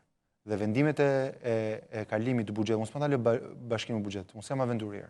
Jam një njerëz serioz. Dhe s'mund të filloj një vit të ri pa buxhet. Edhe ti bija me vesh. E patëm një që i ra bashkisë me vesh, e pam si përfundoi. Unë jam njëri që respektoj ligjin. Ligji thotë në fund të vitit paraardhës kalohet buxheti dhe paketa fiskale për vitin pasardhës. Tani ta dëgjojnë të gjithë qytetarët një herë mirë. Bëhet fjalë për të paguar kaq për tavolinë që ke zënë në trotuar. Kaq. 50 lekë. Për metër katror sipërfaqe plus tavolina. Flasim mirë për tavolinën, pastaj ajo pastrimit është tjetër gjë. Është tjetër gjë. Ose në fund tek ai biznesi i shkon total. total. Po unë jam shumë i duruar, nëse do, unë s'kam asnjë problem. Jo, po ju dëgjoj. Unë jam shumë i pasur se di që kam bërë gjën e drejtë. Po ti jeni i duruar, nuk do shprehni pa durim. Po unë nisa të shpjegoj, ti thua po është dhe kjo. Më pyet dhe për atë tjetër. Po mirë, caktoj rendin e gjërave. Më thuaj për këtë pyetje, unë do të përgjigjem. Për çmimin e tavolinës. Flasim për atë një dhe pastaj flasim për atë të pastrimit. Është 50 lekë në ditë. 50 lekë në ditë. Në qoftë se i kam postuar disa fotografi sot. Futuni tek faqja ime dhe shikoni. Në qoftë se një grua që shtyn një karrocë i ke zënë rrugën dhe nuk e të paguash të 50 lekësh, hiqe tavolinën. 50 lekë në ditë. Dhe është kjo vetëm për zonën A, që është zona e bllokut. Zona e bllokut. Në blok jemi mjaftueshëm të rinj që kemi dalë her pas here, është 8000 lekë një koktejl. 8000 lekë koktejli. Nëse e ke vënë në trotuar, bashkia të thot 50 lekë. 50 lekë. Ju thoni që do ngelen pa punë. Mirë pra, pyetja që kam unë është, nëse kjo një tavolinë nuk bën 50 lekë punë ditë, atëherë për çfarë mban tavolinën aty? Ka një shpjegim, tafmaja. Tafmaja për të marrë nga hapësira publike. Si rregullohet kjo tafma duke i vënë një çmim hapësirës publike? Pse hapësira private paguhet 1000? Ka njëri që thotë sot se paguaj këtë të privatit. Jo, po e deshë do e paguash. Dhe ne po themi, edhe ky qytet s'është pa zot. Dhe ju e thatë me ironi, po Më thoni, nga diku do dalin taksat. Nga dalin taksat. Si mendoni që paguhet buxheti? Jo, unë kam vetëm Mendoni gjë që ka një makineri që pret ja u para? dëgjova edhe arsyetimin ndje. Kjo është 50 lekë. Jo, unë kam vetëm një pyetje që do doja një përgjigje nga ana juaj. Kjo taksë që ju vendosët dhe kjo rritje që i bët, është sepse jeni të shqetësuar për anë të moshuarën dhe nën me fëmijë që nuk kalon dot aty, apo doni që meqense këta të babzitur i duan të bëjnë ca para, të marrë dhe unë ca para prej tyre? Tani ju për kë jeni shqetësuar në këtë rast? Unë jam për buxhetin e bashkisë suaj? Ta them apo për atë qytetarin që s'kalon dot? Për të dyja. Pra, kam vendosur një rregull. Se nëse jeni për qytetarin, Ilva, e dëgjova. Isheni mundësinë që ai ta shfrytëzojë atë. E dëgjova. Jam për të dyja. Pra, praktikisht po ju them njerëzve që Bashkia e Tiranës, sa të jem unë kryetar bashkie, nuk do dalim më me humbje. O do fitoj hapësirë, o do fitoj të ardhura. Po bashki me humbje, pjesa publike, trotuaret, rrugët, ka njerëz që i vënë rrugë, nuk bëhet vetëm me reprezalje.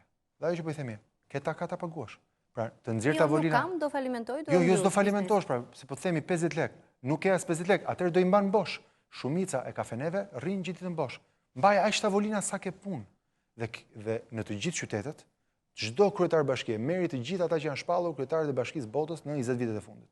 Këta rekomandojnë që prona publike duhet të ketë një çmim, siç ka dhe prona private.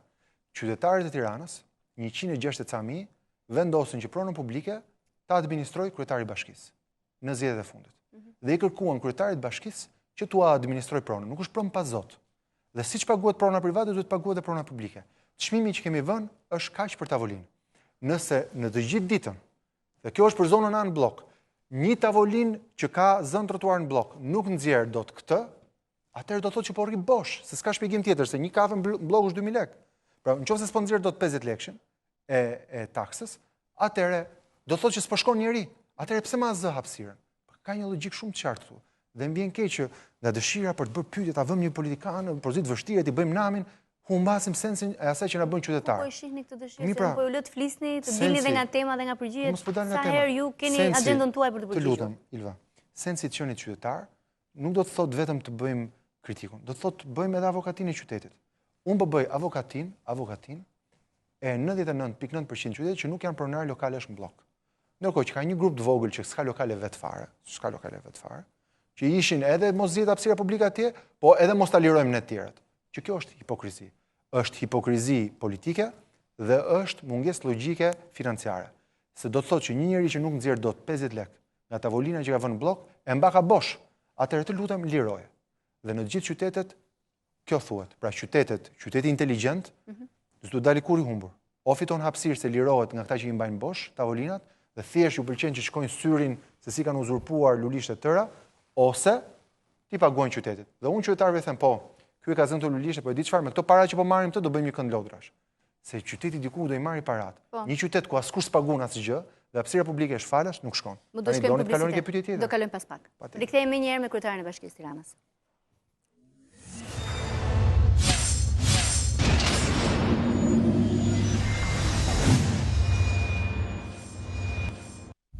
Jam me kryetarin e Bashkisë Tiranës, zotin Veliaj, për të mbetemi edhe pak tek taksa e hapësirës publike, që është rritur në zonën A, ka shkuar me 150 lekë, po flasim me të rejan. Në zonën e blokut, po patjetër. Po patjetër 150 lekë në blok. Plus taksa prej 25. Po çfarë do të them plus? Do të thotë që kemi vënë ne. Çfarë po thua? Po pra plus taksa për tavolinën, ku do vjet ai uji. Të lutem. Unë e kuptoj që pas 2 vitesh heshtje apo 4 vjet tani po i kthemi vëmendjes bashkisë. Ja ku ke paketën fiskale të vitit 2014, ku thot vendosë tavolinën në muajin hapësirat publike për tavolinë, për subjektet bar, kafe, restorant, fast food, kafe, internet e tjerë. Në 2014 kush ka qenë kryetar bashkie? Të lutem, kush ka qenë kryetar bashkie në 2014? Po se ju e dini më mirë se unë, e mbani mend vetë, ka qenë zotë Bansha në Tiranë. Dakor. Sa e ka? 2500 lekë, 25.000 lekë. Ka qenë këtu që në 2007 në fakt. Që në 2007. Tani, unë e kuptoj që njerëzit... Po pse protestojnë tani njerëzit sipas jush? Po sigurisht sepse ka një organizim politik që t'i bijmë kryetarit bashkisë që po punon, edhe një bashkie që e ka këtu Tiranën punë. Në këtë fazë janë 1 vit para zgjedhjes, kanë alternativë dhe thonë e vetmja shans që ne kemi të kapim në një votë është që të pengojmë këta të punojnë. Të pengojmë Edi Ramën me projektet e tij në qeveri, të pengojmë këta të tjerët në bashki. Ky është. Tani unë po të tregoj paketën fiskale të 2014-s. Lulzim Basha kaq që ka pas, kaq është. Kaq është, më po nxori tavolinë jashtë. Në këtë zonë kaq është. Tani. Tabelat. Tani. Keni rritur çmimin e tabelave. Kjo është e pavërtet. Tabelat elektronike? Tek tabelat elektronike? Po, shtritur çmimi. Tani ka 2 tabela elektronike në Tiranë, te Zoguzi. Po bëni avokatinë këtu, unë thash se kam marrë për 99.99% qytetarëve. Shiko, unë bëj pyetje për gjitha kategoritë. 2 tabela elektronike tek Zoguzi, po janë rritur. Janë tabela që kanë frekuencë më të madhe reklamash, dhe sigurisht ai që ka 20 reklama në një tabelë elektronike që i ndron, dhe që ti e shef nga rruga Rinasit sa vjen Tiranë, i ka mundësitë financiare më shumë, kurse tabelat identifikuese janë bërë 0. Tani thoni dhe të mirën. Tani 2 veta paguajnë tabelë që e kanë në pjatës vëndit në Zoguzi, ndërkohë që mira tjerë, 20.000 e kanë tabelën 0. Tabela identifikuese e bëra 0. Ma jepni këtë merit. Po më thuaj, Erion, je i poshtër, je socialist, takson të pasurit. Po, jam fajtor që kam taksuar të lutem. Nëse nuk të vjen keq, më lejoni mos u jap merita, vetëm të lutem. Jo, mos më jep merita fare, vetëm thuaj të vërtetë. Jo më larg se këtë fundjavë kam dëgjuar një biznes që ankoi pikërisht për çmimin e tabelës identifikuese të biznesit të tij. Ishte i panjoftuar, i pa informuar dhe çmimi i rritur në mënyrë të pa justifikuar. Tabela identifikuese që përkufizohet si një tabelë deri në 2 metra katror, do të thotë 50 cm me 4 metra, më i gjatë se tavolina jote. Duart e mia hapen vetëm 2 metra. 4 metra është falas. 50 cm e kallangjyrë gjithë Tirana me lloj-lloj tabelash. Këtë deri këtu e kanë falas. Pra 50 cm me 4 metra është falas. Çdo gjë tjetër është tarifa reklamës siç e ka pas Sali Berisha me Lulzim Bashën. Dhe prandaj them që duhet të bëjmë atë që quhet fact checking, kontroll fakteve. Dhe po të them që në 2014 me Lulzim Bashën është një çmim tavolinë. Po se kam vënë, pra po them është njësoj. Po pra, e lëm atë pjesë shpjegimin se ma dha atje. Dhe tabela është 0. Për infrastrukturën dhe po të them, arsimore. të lutem, se duhet pranojmë një gjë tjetër. Këtë vit u hoq taksa biznesit vogël. 40.000 biznese në Tiranë. Ja hoqi qeveria atë, jo bashkia. Po kush e merrte atë taksë? Se merrte bashkia? Ishte taksa që mblidhte bashkia. Pra është një ardhurë e munguar, më mungojnë $6 milion nga kjo. Po duhet ta themi, pra, s'po të them të m'japësh merita, po të them thuash faktet. Faktet janë tabela identifikuese 2 metra katror 0, dhe po të them gjithashtu faktet që për 40.000 biznese është bërë 0 taksa biznesit vogël. Tani, pse paguan ai në blok këtë kur s'ka punë, atëherë dakord, nëse s'ka punë të heqi karrigen, edhe të kaloj i moshuari, paraplegjiku, edhe gruaja me katër. Çfarë do të bëni me këtë taksën e arsimit që keni vënë? Nuk kemi vënë taksë arsimi.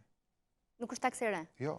Është taksë transferuar. Merret për diçka tjetër. Ishte një taksë merret për diçka tjetër dhe kemi thënë, me që ne po mbjellim kaq mi pemë dhe kemi siguruar edhe fonde, edhe financime për mbjelljen e pemëve, e vetmja gjë që thamë është këtë që përdorim për shkure dekorative, se kështu quhet taksë për gjelbrim e shkure dekorative, ne po e përdorim për shkollat. Pse? Pse? Dhe po ta them si duke drejtuar një prindi, jo një gazetare, jo një kritike. Një prindi i cili thotë, në çfarë shkolle do të çojmë fëmijën tim? Në një qytet që ka 92 shkolla dhe 87 janë me dy turna, shkolla janë me dy turna, është krim që fëmijët të shkojnë në shkolla me dy turna. Dhe çfarë po themi? Këtë që kishim për shkure dekorative, që tani po i sigurojmë edhe me agjencinë e parqeve dhe me donator, thjesht i kemi ndryshuar destinacion. Pra nuk po e mbledhim më për këtë, është e njëjta taksë që ka 15 vjet në Tiranë. Pra nuk ka ndryshuar asgjë, më thjesht po i themi, nuk po e bëjmë shkure, po e bëjmë që fëmijët shkojnë në shkolla me një turn. Se është anormale që fëmijët shkojnë. Kam një pyetje nga Erblim Vukaj në Facebook, lutem regjia, në faqen e Facebookut. Thotë zoti Velia ka propozuar një taksë të re, paktën kështu është kuptuar nga qytetarët, ose paktën nga ai që ka bërë pyetjen, taksën për infrastrukturën shkollore, taksë që thuhet se do të aplikohet për 7 vite, cilat janë objektivat e kësaj takse, ku do të investohen objektivat e kësaj, ato që do të mblidhen, pra të ardhur që do të mblidhen në buxhetin e bashkisë nga kjo taksë. Në një plan konkret apo specifikisht në kemi në projekt rreth 25 deri në 30 shkolla. Jemi duke bërë një plan fizibiliteti, jemi duke përcaktuar territoret dhe ne duam që brenda 2 mandateve, prandaj është 7 vjet, ne të zhdukim të gjithë shkollat me 2 turne në Tiranë. Në disa vende me këtë taksë do shtojmë hapësirat e shkollave ekzistuese. Për shembull, po të shikoni ke Qemal Stafa, është shtuar hapësira me 2 krah të shkollës, pra wings që quhen, 2 hapësira ana shkollës, se kishim territor. Në disa vende të tjera të shkollat do të jenë nga e para. Ajo që po shkoni sot tek Bregu Lumit është komplet një kompleks shkollor nga e para. Kështu që ideja është në vend që t'i harxhonin për shkure, është e njëjta gjë që ka qenë 15 vjet. Po shkon për të bërë 25 deri në 30 shkolla. Do synoj 30 shkolla. Çfarë do të bëni me shkollën Kosova? Do të ndërtohet? Në shkollën Kosova kemi çuar pranë qeverisë, kam marrë miratimin e kryeministrit që shkolla e Djegur do të rindërtohet dhe pronarët do të shpronësohen. Pse? sepse nuk mundet ta vendosin precedentin ku ti djeg një shkollë për të çliruar pronën tënde. Kështu që pronarëve do t'u japim lekët dhe do i themi shkolla Kosova do të bëhet. Qëllon që ka qenë shkolla ku unë kam bërë mësimin, kam kujtime shumë të bukura dhe nuk mund të lejoj që si kryetar bashkie të vendoset një precedent ku ti po nuk të pëlqeu shkolla, shkon e djeg për t'i marrë pronën. Nuk do ketë pallat, do bëhet shkolla Kosova. Kur fillon projekti? Kemi aplikuar për shpronësimin, besoj që do të kaloj shumë shpejt në qeveri, besoj në pranverën do të arrim të paguajnë pronarët për shpronësimin dhe besoj që të gjithë do të marrin një mesazh. Nuk guxon njëri në Tiranë të djegë shkollë për të bërë pallat. Pra, ambienti ku ka qenë shkolla Kosova do të jetë sërish shkollë. Nuk do të ketë ndërtim. Jo, nuk do të ketë ndërtim. Dakor. Meqenëse po flasim për shpronësimet, kanë filluar punimet për unazën e vogël, por ka edhe shqetësime nga disa qytetarë që do të prishin banesat e tyre për shpronësimet, pasi thonë as nuk kemi informacion, as nuk e dim që do shpronësohemi, si është e vërteta? Kjo nuk është e vërtetë. Ka një listë të gjithë pronarëve, lista sot është botuar, është e botuar, është botuar ka 3-4 ditë, një javë, është e botuar dhe ligjërisht, pra jo vetëm u është çuar atyre njoftimi dhe ligjërisht është botuar tek fletorja zyrtare, të gjitha godinat që do të prishin. Të gjithë ndërtimet dhe do të marrin parat një. Nuk do të ketë njëri që ka pronë me parat. Me çmim tregu. Patjetër. Ka një indeks të çmimeve për këtë punë. Po sigurisht mund të ketë njëri që thonë dua 100 milionë euro. Ka i treg që i vlerëson, ka një indeks çmimesh që thotë sa është dhe nuk besoj që është bërë në një qytet pa i bërë gjërat kështu. Jo, dakor, a keni një kosto për shpronësimet që do të shkaktojë? Po, është diku ke $3 milion, patjetër. $3 milion. Vetëm për unazën e vogël. Po çfarë të bëjmë? Ky është një vend ku kushton më shumë të shpronësosh, sepse në 20 vitet e fundit është ndërtuar pa leje, po ta them edhe një herë, në sheshin Skënderbej. Përballë ku ka qenë ish Hotel Vjosa Miniri quhet, është rrethuar me një 12 tumore urbane, ku kanë nxjerrë dhe hipotek, përveç se kanë legalizuar në 2013. Tani ata duan lekët. Dhe ne për të bërë çdo lloj investimi na kushton më shumë shpronësimi, i atyre që në fakt s'kan pas fare tokën, e kanë zaptuar dhe me këtë qeverinë e këtyre që pyesin kush liçeni, i kanë legalizuar, hipotekuar dhe tani taksa paguesi që s'ka bërë asgjë, duhet i paguaj këta. Dhe ju më thoni mua pse duhet të vëmë taksa. Jo, unë s'pyet do të pyes vetëm për afatin. Ka afat se kur përfundon? Po, ne do ta përfundojmë unazën e vogël në qershor. Në qershor gjithashtu. Që nga muaji inaugurimi është qershori. Jo, është një mënyrë për të thënë që shi sa gjëra mund të bëhen në një vit kur kryetari i bashkisë punon edhe kur nuk ka dhunë edhe nuk pengohet. A do të fillojnë punimet edhe në sheshin Skënderbej për ta kthyer në pedonale siç keni premtuar? Patjetër. Kur? Besoj që në pranverën do të kemi një fillim të punimeve aty. Sigurisht që duam që fillimi intensiv i punimeve të përkojë me hapjen e unazës, që të mundsohet që unaza çliron trafikun, edhe punimet në shesh mund të vazhdojnë normalisht për të mos pasur stresin me trafikun. Ka zona të tjera që do t'i ktheni pedonale në Tiranë? Po. Cila? Zonën ish bllokut do ta kthejmë në pedonale. Kjo besoj që do t'i... Nga ku deri ku t'ini e gjithë zona si që ka qenë dikur? Zona e blokut jo, në rrugët që janë Pingull me Lanën, do të ketë trafik limituar makinash për ata që le themi banojnë aty, kurse në pjesët që janë paralel me Lanën, që janë dhe rrugicat e shumë për këtyre bareve që vetëm një 50 lekë për tavolin që kanë nxjerr, të kenë mundësi të nxjerrin gjithë verën sa duan, dhe të kenë mjaftueshëm punë, edhe bashkisë t'i japin këtë 50 lekë modest, po sigurisht edhe ata të kenë biznes, po dhe të ketë më shumë hapësira pedonale. Kjo krijon dy mushkëri. Do vështirësohet jetesa se nuk është ndërtuar me këtë logjik, apo do jetë me orar të reduktuar? Me orar të kufizuar do ta kthejmë, po kjo na krijon dy mushkëri ose dy anët e mushkërisë.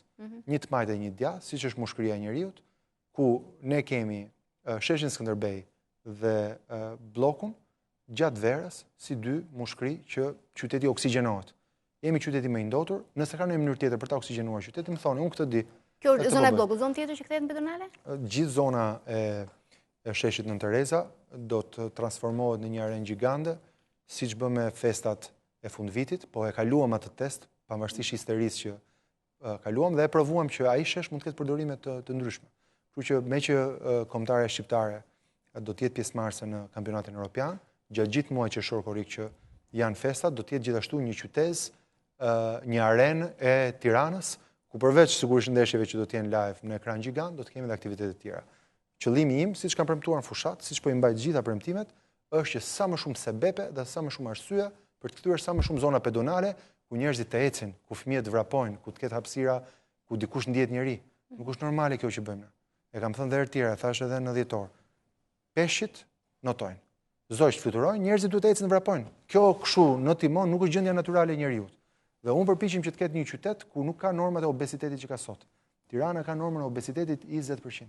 E popullsisë vuan nga obeziteti. Ajo që më vjen keq është që fëmijë deri në 5 vjeç vuajnë sot nga obeziteti në 20%. Mirë, Kjo është e patolerueshme. Nuk është një fenomen vetëm i Tiranës. Po nuk është, por një kryetar bashkie duhet mendoj edhe për këtë. Duhet mendoj se si ti inkurajoj që sa më shumë njerëz të lënë makinën dhe për hapësira të vogla të ecin, të vrapojnë. Kjo është arsyeja pse tek liçeni, në vend që të jetë një vend që shkohet vetëm për kafe, të ketë një hapësirë ku fëmijët kenë me çat merren, të jenë pak zhërvjedhë. Do t'ju pyes pak për parkingjet, veçanërisht ato dhe me pagesë, të cilët duhet kishin filluar, a duhet fillojnë, po përpara se meqense jam këtu. Tek zona ku ndodhet sot garda e liçenit, garda e Republikës, do të ketë ndërtim?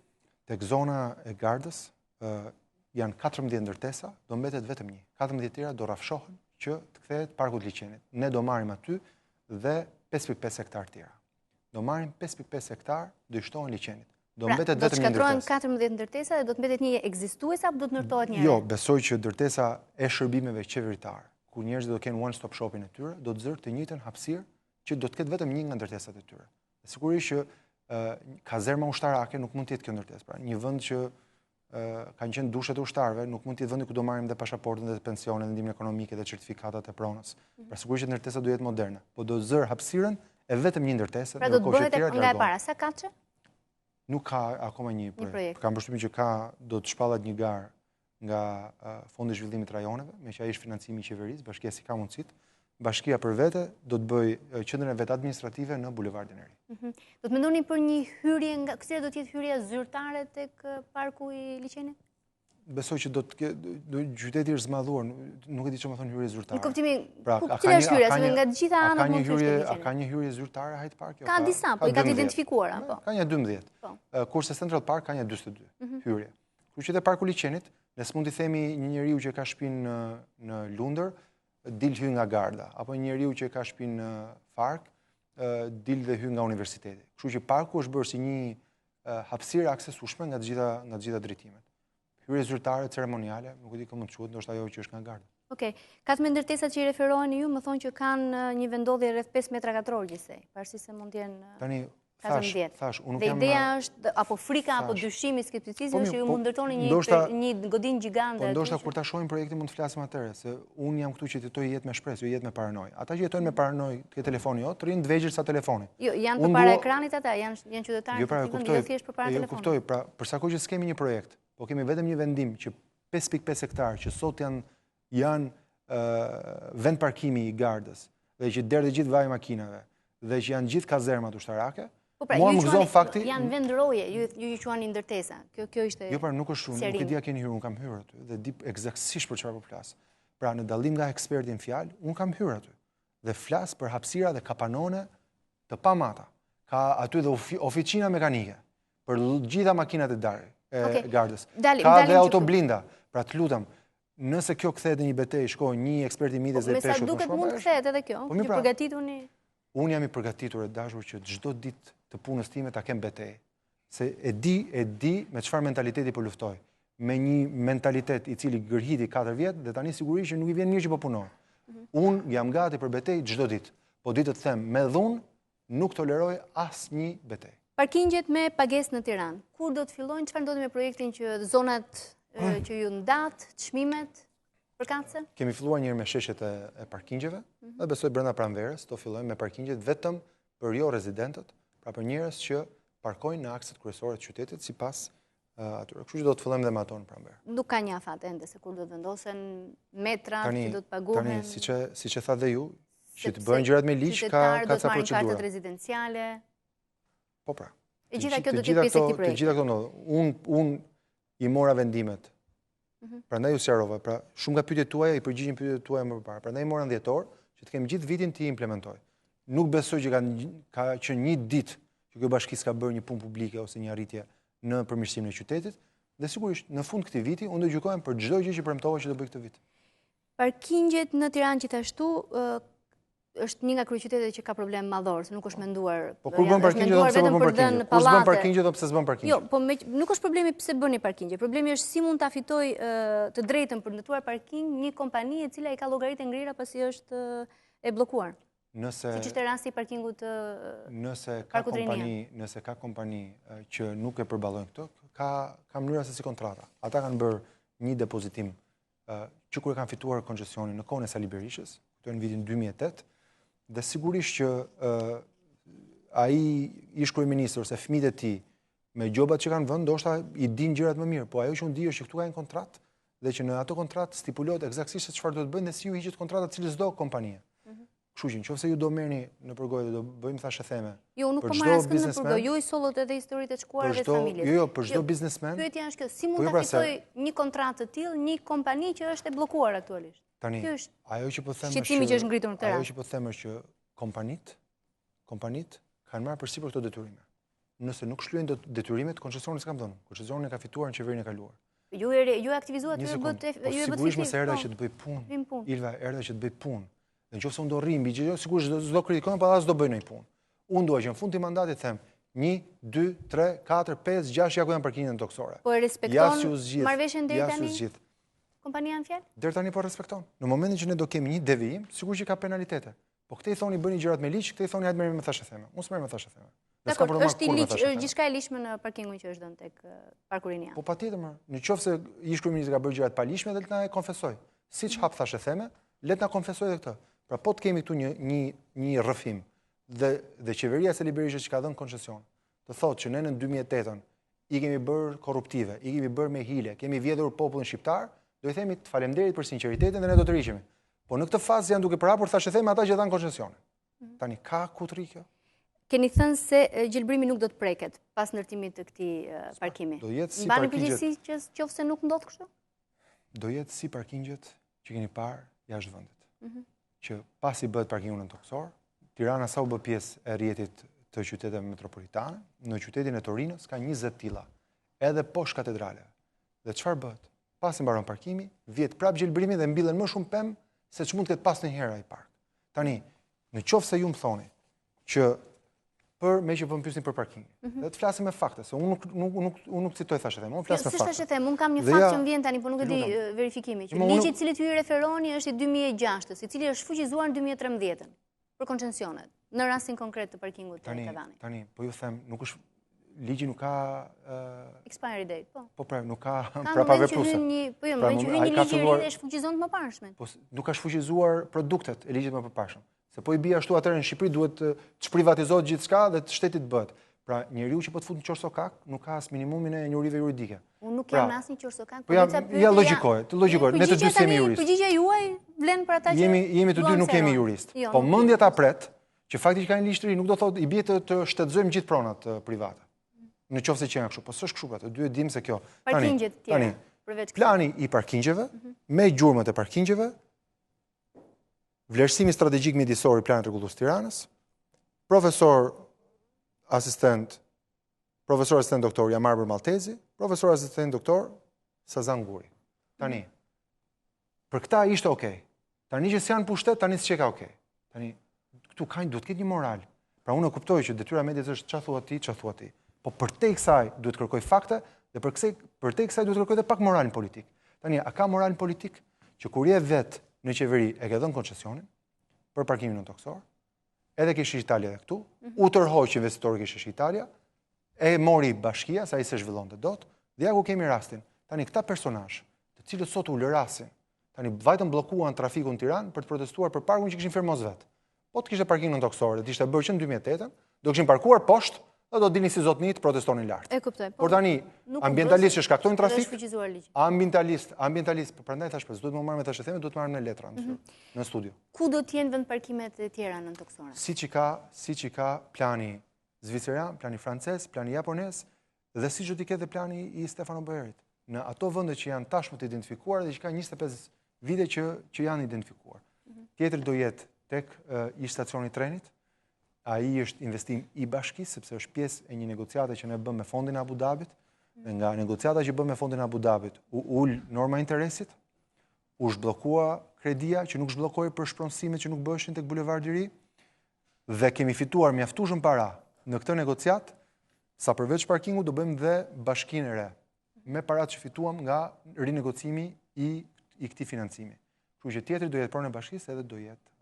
Kam sërish publicitet dhe kur të rikthehemi do ta pyes kryetarin e Bashkisë Tiranës çfarë ka ndodhur me gjobën që i vut në 8 dhjetor Partisë Demokratike, është paguar dhe me çështjen që ndiqet në prokurori, por edhe pyetje që ju keni dërguar në faqen e Facebookut në Tonight Ilvatare, do t'i bëjmë një pjesë të tyre para sa të na lejojë koha. Mos u largoni. Kjo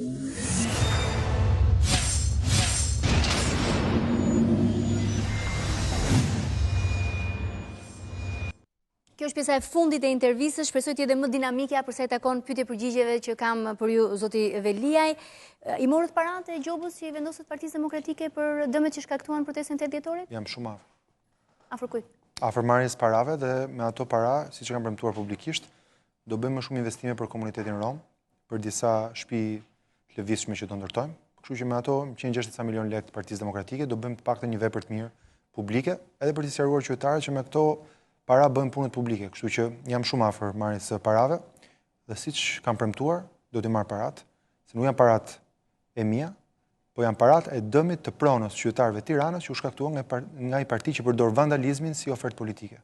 Do t'i paguaj të gjitha paratë dhe sigurisht që ato para do t'i vëmë për shtresat më në nevojë të Tiranës. Ndaj sa më shpejt i paguajnë, unë do t'i marr paratë. Si do t'i merrni pra? Po sigurisht që s'jam aq naiv të them në mënyrë se ta marr këtu dhe pastaj të ekspozoj gjithë strategjinë tonë. Po që paratë. Kjo çështje është në prokurori gjithashtu. Jo, s'është kjo. Janë pyetur zyrtarë të bashkisë për atë që laboratori kriminalistik e kanë nxjerrë si falsifikim të Gjobës vendosur nga Partia Demokratike. Jo, kjo është fakt. Laboratori policisë shkencore tha që Gjoba e vendosur ishte. Jo, laboratori tha që është firma e zotrisë. Nëse e ke, lexoja. Jo, firma e zotrisë, po pjesa tjetër e Gjobës. Atëherë ju më thoni mua, që ishte shkruar nuk ishte me dorën e tij, me shkrimin e tij. Ju më thoni mua që ky është detyruar të firmosë diçka që s'e ka ashtu? Atëherë të denoncoj që është detyruar të firmosë atë. Jo, ka shkuar në prokurori, ka denoncuar. Dhe laboratori kriminalistikës tha që ky zotri, djali kryetarit të Partisë Demokratike të fushkrujës, e ka firmosur vet. Ky punonjës i policisë bashkiake, thotë që është marrë firma ime dhe është plotësuar fleta e Gjobës. Po ky që ka për burg. Se si u mbush kanë blogjet. Po vendos prokuroria, nëse do ta kishte gjetur këtë. Domethënë po më thua duke bërë avokatin e djalit të Partisë Demokratike. Asnjë avokati zoti Veliaj. Pra, jo të kuptoj pyetjen pra, po të pyet. Po më thua që ky i firmos ka fletat e Gjobës pa bërë akt konstatimin? Ky do të jetë shqetësuese për ju. Po pra, ky që ka akoma më rënd. Nëse është kjo dhe ma gjen me provë që ky ka thënë këtë, që unë i firmos këto pa e ditë se çfarë është shkelja, atëherë ky që ka më rënd. Nëse ma gjen këtë ta ketë thënë ky, atëherë sigurisht që do të denoncojmë për faktin që ky abuzoka. Patjetër. Mirë, ideja është që fletat firmose gjithë bloku. Dhe këtë punë ka bërë edhe policia bashkiake. E ka bërë ky. Nëse ka bërë ky, pas ka bërë shkelja akoma. Jo, është praktik pune, nuk është se e ka bërë për këtë rast. Praktik pune kjo është e palishme. Nëse kjo që ka praktik pune, ky që ka për burg. Mirë. Do t'i merrni paratë, thotë. Do t'i marr një, do marr dhe kamat vonesën. Dhe qytetarët e Tiranës e kanë shumë qartë. Dhuna nuk është ofertë politike. Kush vandalizon do paguaj. Do të jeni vendosur të shkosh deri në fund. E ke seriozisht më i vendosur se kur. Më i vendosur se kur. Do t'i paguajnë lekët 1-1. Po kjo do të varet nga hetimi që po bën prokuroria. Ajo s'ka lidhje fare, nuk po hetohet tu vlera dëmit, tu po hetohet fakti që postieri Roje, pra polici që ishte dezhun atë, nuk vajti ta çonte. Shkojt nesërmen me post. Qartë. Po megjithatë edhe vlera reale e dëmit ishte vërtet 163 milion lekë? Po flasim për gazetari. Njëra gjykon lajmsin, e çoja se çoj ky, e firmosi ky fletën për ta çuar atje, dhe tjetra gjykon lajmin. Ktu lajmi dhe lajmsi janë dy gjëra ndryshme. Lajmi është që tu është bërë një dëm, nuk e çoj ky djali me post për babain që ju hakroi Partia Demokratike, dhe po e çoj posta. Nuk e çoj dorazi, e çoj postat nesërmen. Dhe dëmi është i analizuar me akt konstatimi nga të gjithë ekspertët, Agjencisë Mbrojtjes së Konsumatorit, Policisë Bashkiake, dhe për çdo dëm është fotografia përkatëse, është firma e akt konstatimit dhe prova që dëmi është bërë. Do të kjo është shifra reale, që dhe për llogaritë që keni bërë. Kjo është shifra e çmimeve në treg, të gjithë gjërave të thyer. Dhe partia që sot hiqet si dashnore e pemëve, atë ditë i hyri pemëve çfarë gjeti përpara. Pemëve, parti që kthehet me trofe, copa pusetash në shtëpi nga protesta, këta qofshin. Dhe çfarë oferte politike kanë vitin tjetër këta përveç kësaj dhunës sistematike që prishin çdo gjë të bukur, do të kujtoj një gjë. Imagjino se fole për trafikun në Tiranë dhe ke drejt. Edhe ke shumë drejt. Imagjino se do ishte trafiku ke Zoguzi, sikur ai investim disa milionë euro, i Edi Rama, si kryetar bashkie, mos ishte shkatruar nga vandalët. Imagjino e sot. Ja, sot jemi të kthjellët për atë. Dhe histeria e kësaj partie sot për këndën e lirove është e njëjta si histeria për mbikalimin. Do kishte mbaruar mbikalimin sot dhe nuk do kishim atë gyp shishe për të futur në Tiranë. Ja, këtë na sill shkatrimi dhe këtë na sill vandalizmi. Ndaj unë kam vendosur ndryshoj taktik. E bëre dëmin, do ta paguash. siç e paguajnë të gjithë ata që bëjnë dëm. Do të ketë ndonjë gjop të re ndaj Partisë Demokratike për dëmet shkaktuar protestën? Ta thash kësaj here ka kallëzim penal. Jo gjob. Kallëzimi penal sjell dënim me gjob. Kështu që po kësaj here është kallëzim penal, se është vandalizim ndaj një institucioni, atëherë ishte ndaj bunkeri dhe publike, sot është ndaj një institucioni. Në atë institucion deri dje kishte zyrën Partia Demokratike. Sot ish drejtorët dalin nga zyra dhe shkojnë sulmojnë zyrën e tyre. A kupton sa qesharake është kjo parti? Përveç dëmit, kështu që për dëmin kanë kallëzim penal, dhe sigurisht do shohim si do vendosi gjykata, po të garantoj kush bën dëm Tiranë do e paguaj. Unë Tiranën nuk e trajtoj si qytet pa zot. Qytetarët votuan që pronën e përbashkët ta menaxhoj kryetari i bashkisë. Dhe siç e menaxhoj për ata që e zën me mohiton 8.000 lekë, ashtu do ta menaxhoj edhe për ata që e vandalizojnë. Ky është qyteti që besoj unë. Transporti publik. Më nxirr pak regjia të lutem videon që ka dalë sot te faqja popullore në fakt Facebook, Jeta Ushqef. Se çfarë ndodh me transportin publik? E kam? Ta shohë edhe zoti Velia, megjithëse nuk e di, frekventoni ende autobusin apo ishte vetëm ditën e parë të punës? Frekventova edhe këtë javë. Ne kemi vënë një Shikoni pak se si niset ky autobus. Patjetër. Është dera hapur kur niset. Po është një ditë me shi. Patjetër që ka trafiku edhe në Londër që qenë metro, në ditët që është rush hour. Jo, nuk niset autobusi me derë hapur. Ka bërë shumë gabim dhe do verifikoj nëse ka marrë një gjop. Zakonisht Agjencia e Mbrojtjes së Konsumatorit verifikon të gjitha rastet dhe i gjobit të gjithë këta. Dhe vetëm nëse do një statistik të gjobave që kemi vënë, nga data 1 shkurt, ne kemi vendosur 195 gjoba. Dhe disa linja janë paralajmëruar që tani që nuk do kenë rinovim të licencës. Edhe duhet ta verifikoj, ka shumë linja në qytet që janë linja të Kamsës. Pra jo çdo autobus në Tiranë është i Tiranës. Ka linja në qytet që janë linja të Vorës, ka linja në qytet që janë linja të Paskuqanit që nuk janë të licencuara nga bashkia. Nëse na ka qelluar disa raste kur kemi bërë verifikime, sidomos në këto zona periferike, pati edhe një video tjetër të ngjashme, e verifikuam, është licencuar nga kryetari i bashkisë Kamsës. Pra ka stacion terminimi në Tiranë, por nuk e kemi licencuar ne. Kështu që ajo që kërkojnë me dashamirësi nga qytetarët, ashtu siç deklarojnë ke aplikacionit Tirana ime, të denoncojnë dhe linjën e autobusit. Jo të na thonë dhe linjën, se duke na dhënë targën, do t'ju ndihmojnë për ta verifikuar më shpejt. Nëse na japin targën, ne e gjejmë në 1 orë dhe marrim përgjegjësi.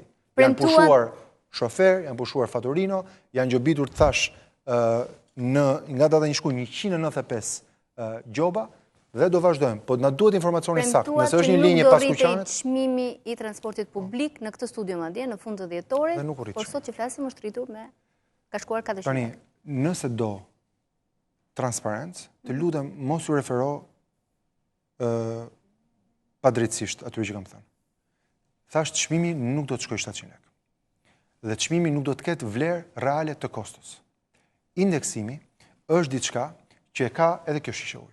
Nuk e kishte kaq vlerën para 2 vitesh. Ka sot një vlerë tjetër.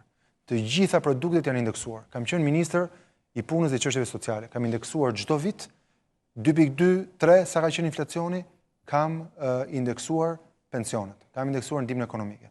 Unë nuk jam se i kryetari i bashkisë që tha, po më zot më kryetar bashkie, buka që shkoi 600 lekë, do shkoj prapë 500 lekë. Bukën unë e gjeta 800 lekë. Se nuk ka dorë kryetari i bashkisë ke indeksimi.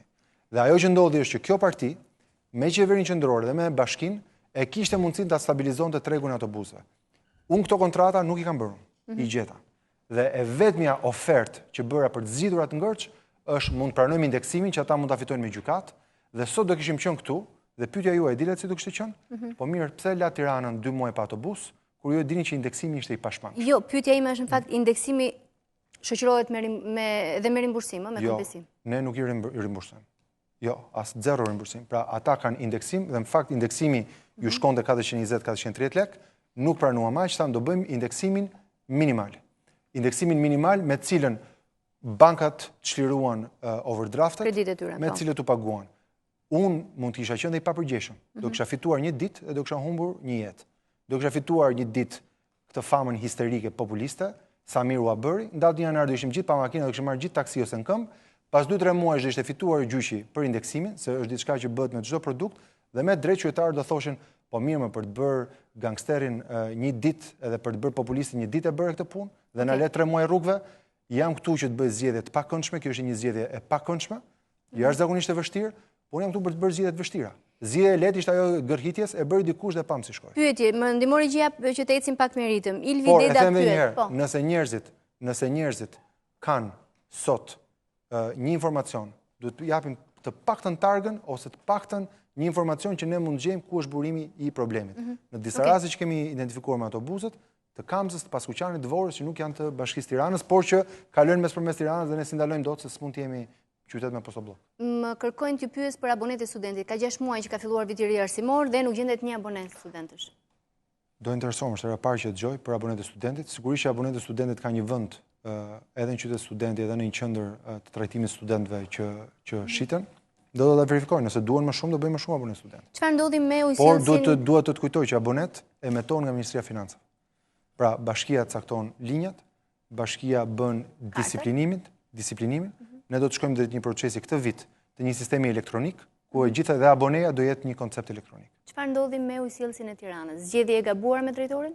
Ne patëm një periudhë prove ku një kompani e marr me humbje, e marr me vjedhje dhe abuzime totale, me metaforë mund të them që ngjante një kulluze makaronash ku uji rrithe nga gjitha anët dhe nuk faturohej.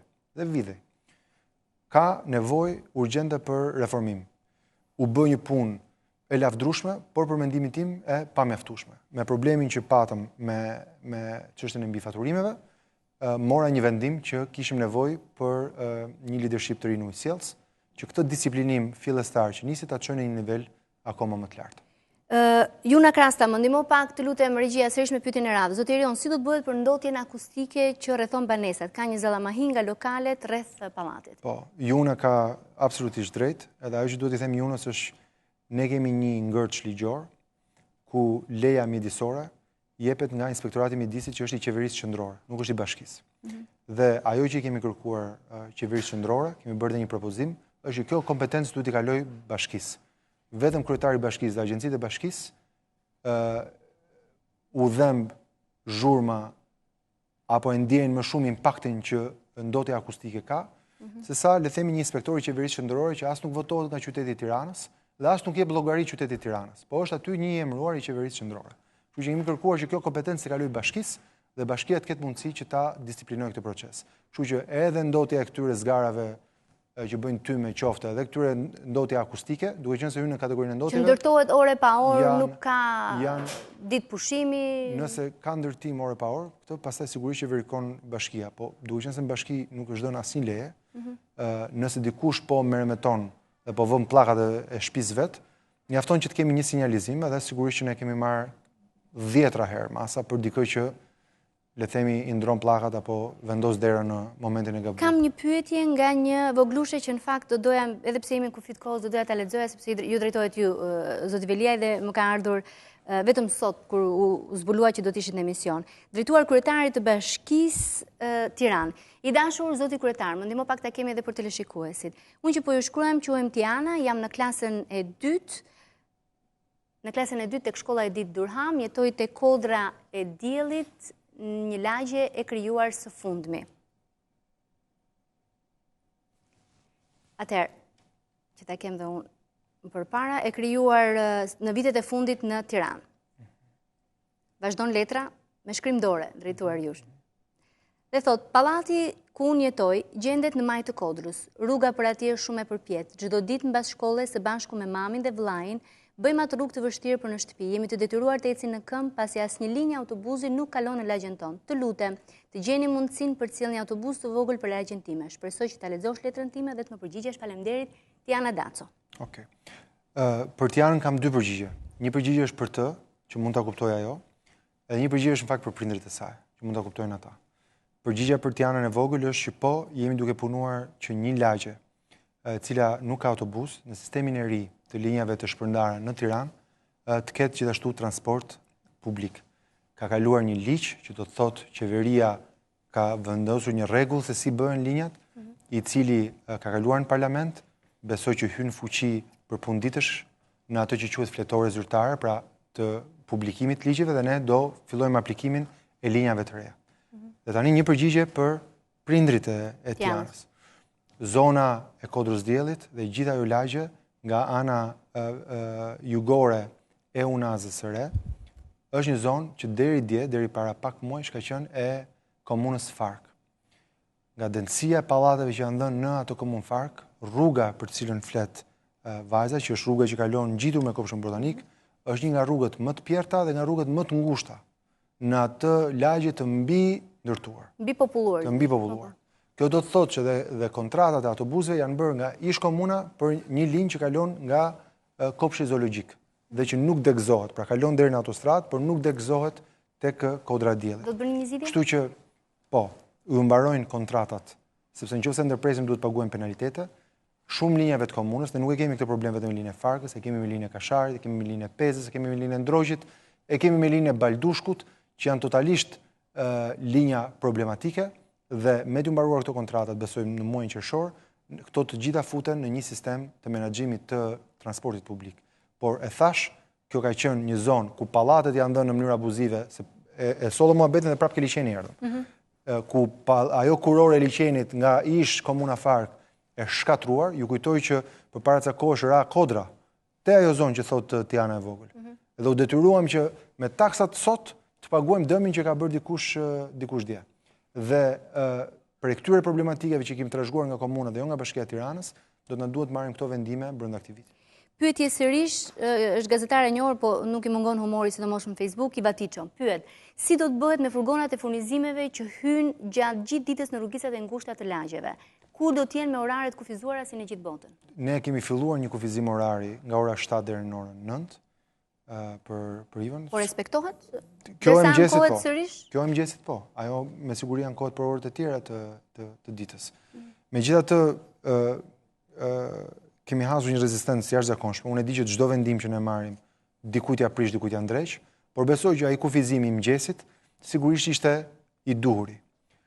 Problemi që kemi pasur është që shumë prej dyqaneve nuk rinë hapur natën që të presin furnizimin dhe është në fakt i njëjti, se jo të gjithë shkojnë dhe blejnë në supermarketet, sa duan ke markat e lagjës, ka dhe çmime më ekonomike. Kështu që edhe shumë banorë thonë, mirë dakord 7 me 9 e kuptoj se po çojmë fëmijët në shkollë. Po në orët e tjera ditës le të furnizohet lumja poshtë lagjes sepse i ka çmime më të lira se Konadi ose se një kompani e madhe. Kështu që në këtë sens taksirati im është që duhet menaxhoj interesat edhe dikush që bën shopping supermarket, po edhe dikush që i blen me mënyra më modeste ke lagja. Si fillim, kemi filluar me këtë pilot të orës 7 me 9 dhe nga drejtoria arsimore na raportohet që ka rënë me 80% vonesat e orës parë vetëm për zhbllokimit që kemi bërë në mëngjes. Besoj se edhe banorët që jetojnë aty do jenë më të lehtësuar. Pyetje sërish. Për orën e mëngjesit. Për orën e mëngjesit, gjithmonë. Enea në Facebook, të lutem regjia, ka një pyetje. Si do t'i bëhet me koshat e plerave të Mozaiku i Tiranës që si jemi të zotët hapim dritaret as në verë dhe as në dimër nga koshat se i kemi direkt poshtë balkonit. Aty ka dhe hapësirë sa të duash të spostohen në një vend që i kapin pallatet, aq mund ta bëni për këta njerëz të shkret. Një apartament aty kushton 100.000 euro minimalisht në të zonë dhe qelbet e ra e koshave poshtë balkonet. Enea e kuptoj, po ashtu si Enea nuk i do tek pallati vet, ashtu nuk i do tjetër ke pallati përballë. Dhe shpesh herë siç në rastis të takojmë një qytetar të mirë si Enea, në rastis takojmë edhe disa të tjerë që këtë historinë e Rozafës, siç e bëjnë partitë politike, bëjnë edhe individët. Pra ti i vendos në vendin ku prish më pak punë, po dikujt tjetër thotë pse më ke afruar mua dhe shkon i zhvendos. Dhe kjo historia e koshave, prandaj ne do të fillojmë një proces tjetër të administratorëve të pallateve, ku administratorët do të mbajnë përgjegjësi që vendi i caktuar është vendi ku qëndrojnë koshat. Ne na qellon shpesh herë që sapo i pastrojmë dhe sapo ka mbaruar shërbimi dhe servisimi që është bërë një pike në Tiranë, Ilva, ne penalizojmë, po në Tiranë ka 4.000 kosha, ka 4.000 pika grumbullimi, nuk kemi 4.000 policë. Pra nuk kemi vendosni kamera se. Në çdo vend tjetër vjen gjoba nëse nuk e derdh në këndin e dur, ricikluar madje. Dhe i bëjmë. Unë nuk dua që të ndjesh për punën time, as dhe mësuria siç, po pak mirë kuptim besoj me logjik duhet ta ketë secili. Në sensin që nëse janë 4.000, se këto 4.000 kamera pastaj kushtojnë gjithashtu një sasi me para, për cilat do duhet të vëmë taksa, se nga do i marrim, dhe për cilat do të ankorë njerëzit se u vënë taksa. Pra, le të kuptojmë që çdo pyetje që këtu bëjmë e ka lidhje me tjetër. Pra, këtu është qark i mbyllur. Mirë pra atëherë, nëse thua kamerat, atëherë duhet të thuash që të vazhdoj të arris këtë çmimin e hapësirës publike. Pra duhet më japësh drejt diku, po s'mund të thuash që çdo gjë që bëjmë duhet kritikohet. Pra, nuk thash këtë. Pra, nëse do këtë, dash një shembull si është zgjidhur në vende të tjera. Po, patjetër, se paguajnë taksa njerëzit. Qytetarët e edukuar nuk ka gjithandej, ka qytetarë që janë detyruar të zbatojnë ligjin. Por në një qyteti i mirë është një vend ku njerëzit nuk sillen si konviktor, sillen si banor. Diferenca mes konviktorit dhe banorit se banori ndjen për qytetin dhe thot prit, Unë kam lidhur fatin me komshiun tim, mos mund ta sigurisht. lë qesën në ascensor. Por nuk ndjen kështu se i vjen kjo ndjenja në mënyrë të natyrshme. I vjen dhe se edukohet dhe se ka sigurisht edhe dhe këtu ka rol edhe mënyra se si rritemi familje, gjërat që mësojmë në shkollë, po dhe llogaria që kërkojmë njëri tjetrit. Pra, secili qytetar duhet i thotë, "Ej, më fal, nuk mund vi kryetari i bashkisë për çdo njeri që të qesën në ascensor." Pra, duhet të ketë një sens qytetarie dhe brenda blloqeve. Megjithatë, ky është një rast që kam ndjekur disa herë dhe aty duket që ka një anomali, njerëzve që në mënyrë konstante asnjëri nuk e do. Ne do të kalojmë në një proces tjetër ku në Bashkinë e Veronës do të kemi një kompani publike që do të merret me një pjesë të pastrimit, sidomos zonave qendrore të Tiranës, dhe sigurisht edhe me një standard të ri të koshave, edhe të mënyrës se si bëhet pastrimi në qytet. Folët pak më herët për indeksimin që ju bë çmimit të biletës së transportit publik. A e keni bërë këtë indeksim edhe për ndihmën ekonomike që jepni? Ndihmën ekonomike, duke qenë që qelloj që jam unë ish ministri i ndihmës ekonomike, jepet nga Ministria e Mirëqenies Sociale dhe bëhet indeksimi nga qeveria siç bëhet me pensionet. Prandaj thash që unë e kuptoj që por regjistrimin e familjeve e bëni ju. Familjeve që kanë nevojë për ndihmë ekonomike. E bën bashkia. Tani, edhe një herë, se bëre dy pyetje të ndryshme. A bën bashkia indeksimin thënë në pyetjen e parë dhe a bën bashkia regjistrimin? Thash indeksimin e bën qeveria. E bëja unë, po puna kompetencat nuk vinë me mua kudo që shkoj unë. Kompetencat rrin ke ministria që i ka. Kjo vlen edhe për transportin publik atëherë nëse është kështu. Do më dëgjosh me vëmendje? Po ju dëgjoj. Kompetenca e indeksimit të pensioneve ndihmës ekonomike është ministri i Mirëqenies Sociale.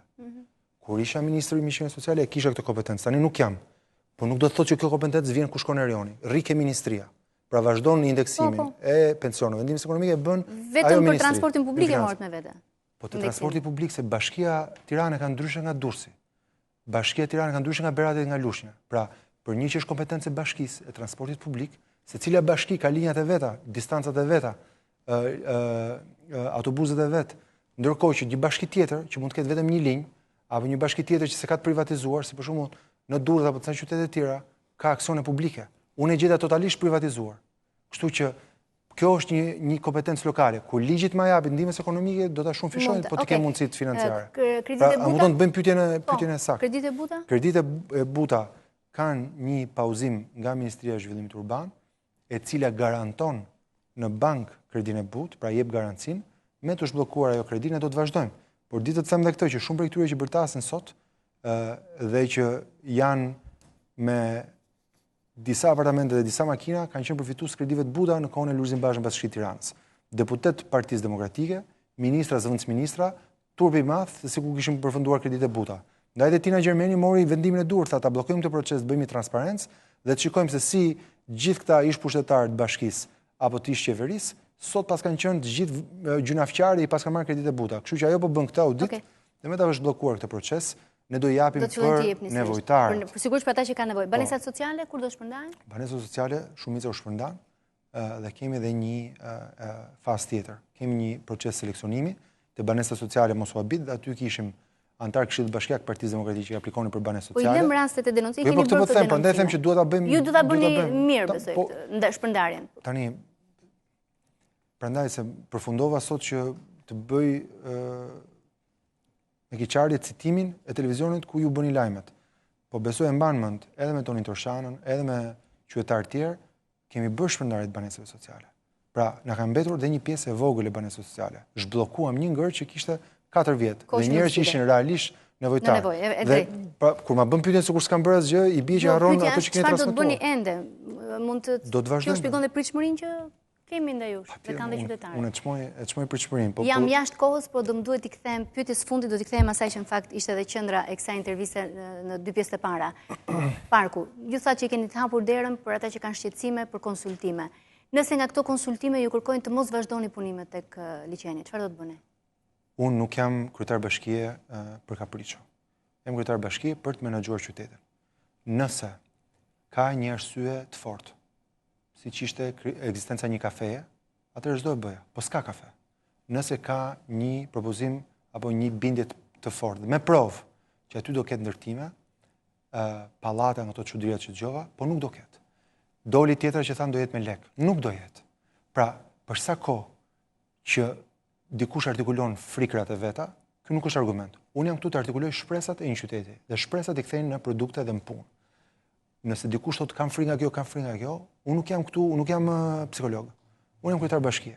Nëse dikush më provon që këtu ka diçka të këtyre frikrave dhe arrin ta provoj, po deri në këtë fazë nuk ka diçka të tillë. Do t'i qëndroni këtij pozicioni dhe nëse vazhdojnë protesta? Të lutem.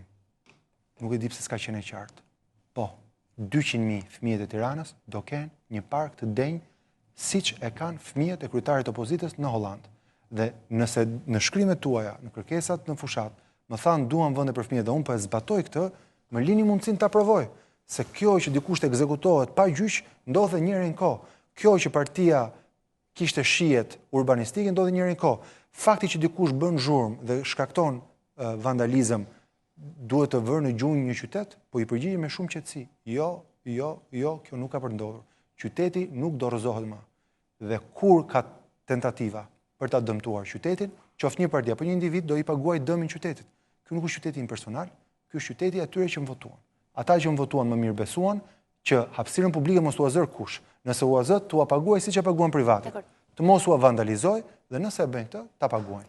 Parku do bëhet në datën 1 qershor, i ftuar ti, kameramanët, gjithë ata që kanë fëmijë dhe gjithë ata që duan të shikojnë se si po sjellim një sens të ri zhvillimin në qytetin e Tiranës. Erion Velia, faleminderit që ishe. Unë të falenderoj shumë për durimin dhe për pyetjen. Faleminderit që ishe këtu në ditë të tensionuara dhe me densitet lartë të punës dhe të asaj këmbgulje që duket se e keni e kthyehet në premtim sot se do të vazhdoni punimet atje pavarësisht rezistencës që ka pasur deri tani. Sigurisht është një çështje do ta ndjekim në ekranin e Ora News. Faleminderit sërish. Faleminderit dhe ju për vëmendjen, për pyetjet e shumta, ndjes për atë pjesë nuk munda ta bëja pjesë të kësaj interviste, por zoti Velia është nga ata kryetar bashkisht që besoj gjen kohën sërish të vinë në studio në një kohë tjetër. Isha këtu dhjetor, u ktheva për 40 ca ditë, kthehem prapë. Faleminderit, natë e mirë. Faleminderit.